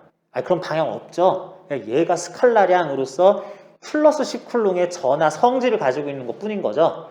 그래서 스칼라량으로 방향을 얘기하는 거 아니다. 일단 얘는 연직 윗방향으로 10쿨롱이야. 비스듬하게는 3쿨롱이야. 뭐 이런 말 안 하는 건데 그런데 스칼라량인데 이 종류를 플러스 마이너스라고 얘기를 해버리기 때문에 이게 학생들이 또 헷갈리는 건데 어떤 물체의 전하량 Q1 쿨롱이란 플러스 5쿨롱입니다. 어떤 물체의 전하량 Q2 쿨롱이란 마이너스 10쿨롱이에요. 그러면 Q1이 Q2보다 크다. 이게 말이 돼요? 안 돼요? 이 플러스 마이너스가 방향이 아니면 그러면 플러스 마이너스 있으면은 플러스 5가 마이너스 10보다 만 19, 87, 65, 4, 3, 1, 0 플러스 1, 2, 3, 4, 5 얘가 더 크네. 이게 돼요? 안 돼요? 이게 아니라고. 원래는 에너지는 스칼라량이죠. 에너지는 플러스 10줄보다 플러스 1줄이 더 작고 0줄이 작고 마이너스 2줄, 마이너스 100줄이 더 작은 거 맞습니다. 왜냐하면 스칼라량이기 때문에. 근데 여기서 부호 플러스 플러스 제로, 마이너스 마이너스는 진짜 플러스 마이너스예요. 제로 기준으로 양수다 음수다인데 이건 스칼라량이긴 하지만 플러스다 마이너스다 라고 하는 건 종류를 구분하기 위한 거기 때문에 이거는 진짜로 제로 플러스 1, 2, 3, 4, 5 작아진다. 마이너스 1, 2, 3, 4, 5, 6, 8, 90 이런 의미가 아니다. 그래서 이게 전하가 더 작은 거다. 이런 거 아닙니다. 그러면 얘가 더 큰 거냐? 이게 5고 요게 10이니까 얘가 더 큰 거냐? 전하의 크기라고 얘기를 또 해주긴 해야 돼요. 그냥 대충 플러스 마이너스인데 이래 하면 조금 틀리진 않는데 전하의 크기는 10쿨롱이 5쿨롱보다 마이너스지만 더 큰 게 맞습니다. 그래가지고 전하라는 것을 몇 쿨롱이다 라고 나타낼 때 부호는 종류를 나타내는 거다 라고 우리가 알고 있자. 물리가 좀 까다롭네요. 이게 무슨 의미로 쓰인다 라는 거를 이렇게 다르게 쓸 때가 있으니까. 자, 그러면서 여러분들이 알고 있는 그대로입니다. 여러분들이 알고 있는 그대로 양전하와 양전하가 서로 가까이 있을 때, 멀리 있어도 괜찮아요. 그럴 때는 A가 B에 미는 전기력을 가하고 B가 A에 미는 전기력을 가하는데 A가 B에 가하는 전기력, A가 B에 가하는 전기력, B가 A에 가하는 전기력, 종류가 똑같고 A가 B에 B가 A에 라고 하는 주고받는 물체가 뒤집어져 있으니까 당연히 얘네들은 작용-반작용 관계니까 A가 B를 미는, B가 A를 미는 힘은 크기가 같고 방향이 반대다라고 나올 것이다. 그렇지만 작용-반작용 관계인지 아닌지 판단할 때는 크기가 같고 방향이 반대인 거는 그냥 넘어가시고 이게 누가 누구한테 주는 힘인데 요거는 누가 누구한테 주는 힘인데 주고받는 물체가 뒤집어져 있고 같은 종류라면은 작용-반작용 관계다. 이렇게 판단한다는 거. 요것도 마찬가지로 적용되고요. 마이너스 전하가 두 개 있을 때도 C가 D를 밀고 D가 C를 미는 청력작용하고 플러스와 플러스가 이렇게 다른 종류의 전하끼리는 서로 끌어당기는 인력이 작용한다. 이렇게 얘기를 해줘야 되겠다. 그럴 때 청력이구나. 얘랑 청력 민다. 요렇게. 얘랑 청력이다. 요렇게. 얘랑 청력이다. 요렇게 밀겠다. 얘랑 인력이다. 당긴다. 뭐 이렇게 방향은 대충 이렇게 알겠네 싶은데 그러면 그 둘 사이에 가해지는 힘의 크기는 얼마냐, 몇 뉴턴이냐 라고 했을 때 요거를 계산하는 방법이 쿨롱 법칙이죠. 전기력이 몇 뉴턴이냐라는 거를 계산하는 법칙이 쿨롱 법칙이고 거기에 이제 쿨롱 법칙 쓰면 K, R 제곱분의 Q 이렇게 쓰는데 R 값은 서로 밀거나 당길 그 두 대전체의 사이 거리 미터 단위로 나타내자라고 해야 되고요.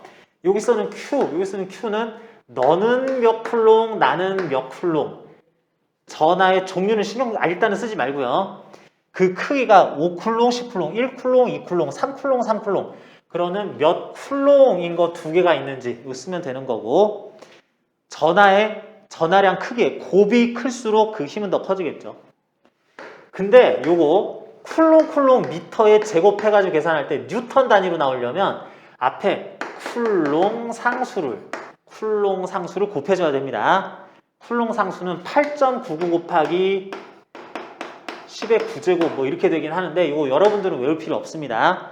쿨롱 상수를 못 외워서 생기는 뭐 이런 일은 발생하지 않아요. 여러분 이거는 외우진 않는데 어쨌든 쿨롱 법칙 속에 쿨롱 상수가 들어있고 여기 곱하는 전하량 두 개가 몇 쿨롱인지 뭐 이렇게 쓰게 된다 하면서 쿨롱이라는 명칭이 되게 많이 나옵니다. 이런 식으로 쿨롱 법칙이 있는데 여러분들이 쿨롱 법칙을 실제로 써가지고 쿨롱 힘이라고도 부르고요.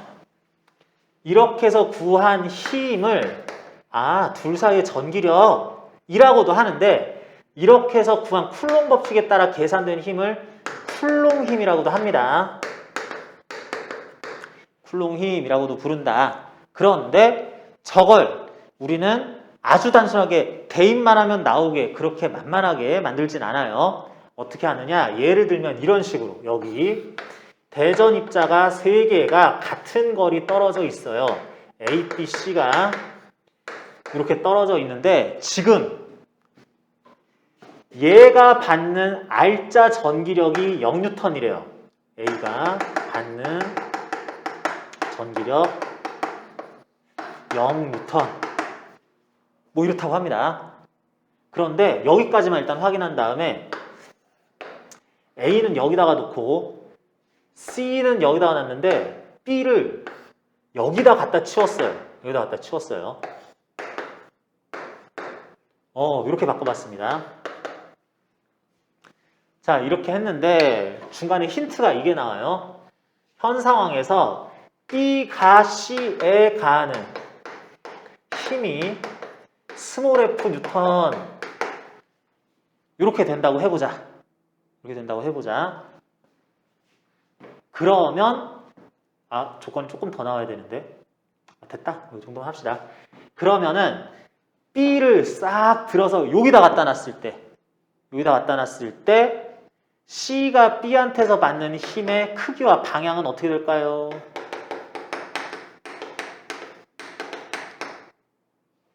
C가 받는 R자 힘은 크기와 방향이 어떻게 될까요? 뭐 이런 식으로 물어봅니다. 이거 문제 조건이 약간 부족한 것 같은데 내가 문제를 외워서 쓴 게 아니라 지금 방금 만든 거라서 얘기하다 보니 이렇게 됐는데 이런 식으로 얘기하면 여러분 알아들을 수 있을 것 같아요? A가 받는 전기력 B로부터 받고 C로부터 받는 게 합성된 것일 텐데 그건 그렇고 B가 C에 가하는 전기력이 F뉴턴 뭐 그랬나 보지 하면서 방향도 이쪽이라고 합시다. 뭐 방향 이렇고요. 했는데 A는 가만히 있고 B만 여기 한 칸 똑같은 거리 다시 떨어 이쪽에 갖다 놨을 때는 C가 받는 힘은 어떻게 표현될 수 있을까? 뭐 난데없이 이렇게 물어봅니다. 이런 게 쿨롱 법칙 전기력 할 때 나오는 기본 문제 유형이에요.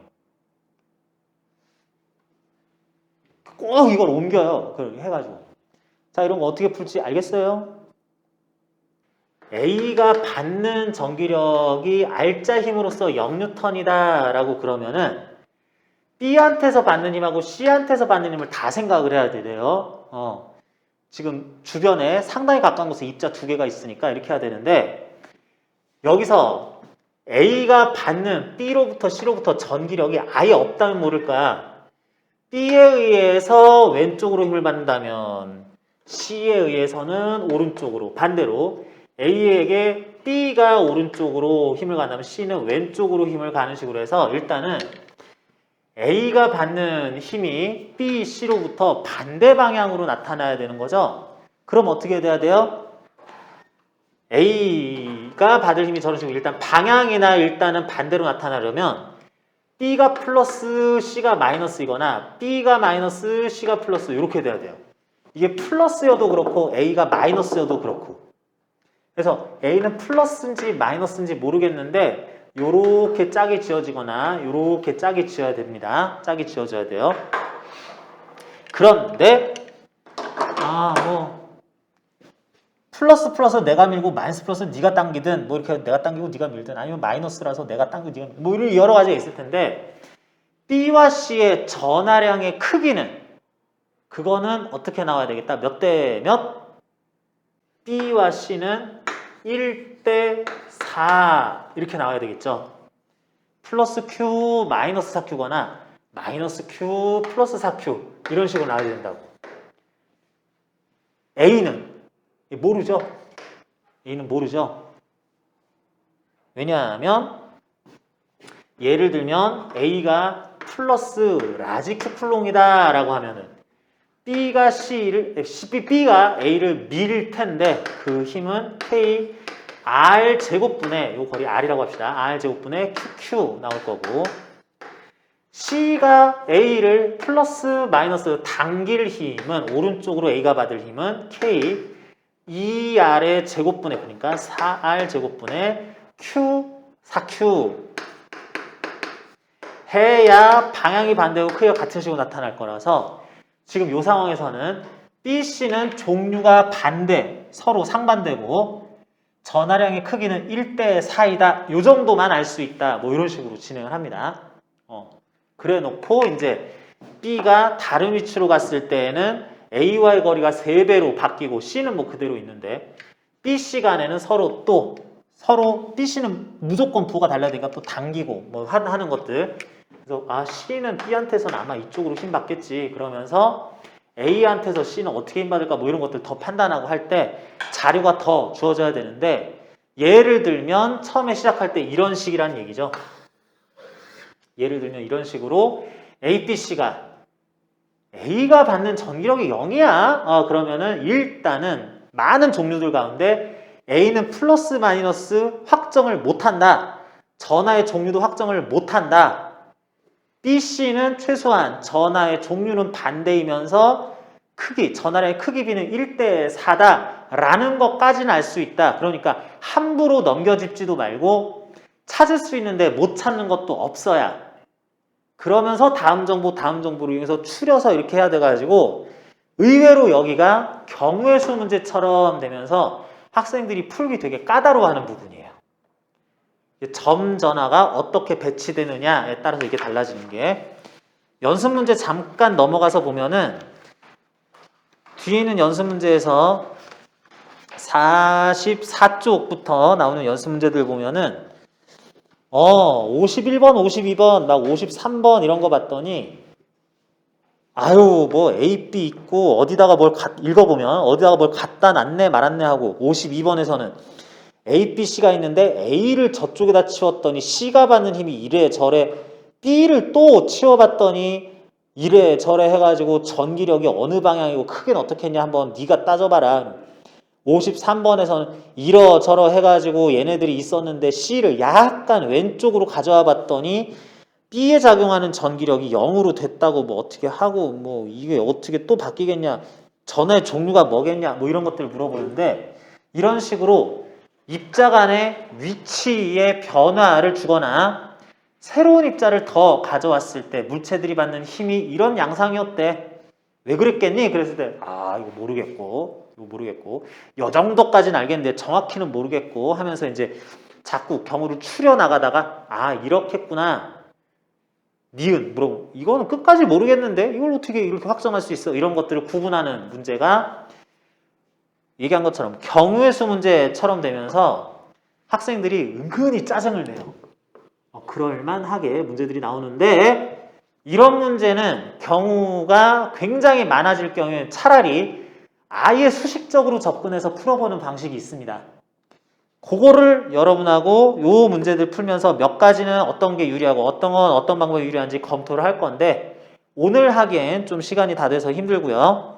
특히 51번 풀 때 이 방법을 예시를 들 건데 여러분들이 한번 직접 풀어보고 다음 주에 이제 오셔야 되겠고, 52번, 53번은 이 문제 자체로서 굉장히 중요한 문제입니다. 여러분들 요거 꼭 검토해 오셨으면 좋겠어요. 그리고 오늘 수업은 이제 요 정도까지 할 건데, 이제 2단원에서 전자와 원자핵, 원자 모형의 변천 과정, 그 과정에서 여러 가지 원자 모형, 그것들의 특징, 보어의 원자 모형, 양자가설, 수소 스펙트럼, 선 스펙트럼, 이것들 의미가 뭐냐 하면서 이제 또 보어 원자 모형에 대해서 조금 더 상세히 하고 에너지 D로 넘어가기 직전까지, 거기까지가 보통 학교들의 1학기 기말고사 범위입니다. 그래서 여기서 에너지 D 약간 들어가는 경우도 제법 있는데 그렇게 하면 너무 많이 잡아먹어가지고, 근데 웬만하면 또 여기 들어갈 거예요. 앙페르 법칙 전에서 아마 끊기는 경우가 많이 있을 텐데, 그래서 요거까지는 확실히 대부분의 학교에서는 기말고사 범위로 들어갈 거라서 여기까지도 볼 건데, 요거는 이제 나머지는 다음 시간에 좀 해야 되겠고요. 일단은 여러분들 상대성 이론 뒷부분, 그러니까 질량 에너지 등가 원리 관련해서 핵융합 핵분열, 쌍생성 쌍소멸, 전기력에 관련한 몇 개의 문제 여러분 풀어오시고요. 여기 나눠줬던 문제, 요거 연습 문제풀이 정답 따로 나눠준 거 한꺼번에 묶으면은 좀 두껍고 그래가지고 이렇게 나눠준 거, 여기 특수상대론 관련 내용까지 다 풀어오셔야지 되겠네요. 그렇게 풀어오는 걸로 숙제로 하고, 여러분들은 이제 요거 풀어온 거 하다 보면은 앞부분에서 미처 질문하지 못했던 거 점검하고 이런 식으로 하면은 뒷부분 크게 그렇게 부담 없이 내용들 더 점검할 수 있을 겁니다. 자, 오늘은 수업 이 정도까지 하고요. 개별 질문 있으면 조금만 더 하고 그렇게 하고 가는 걸로 할게요.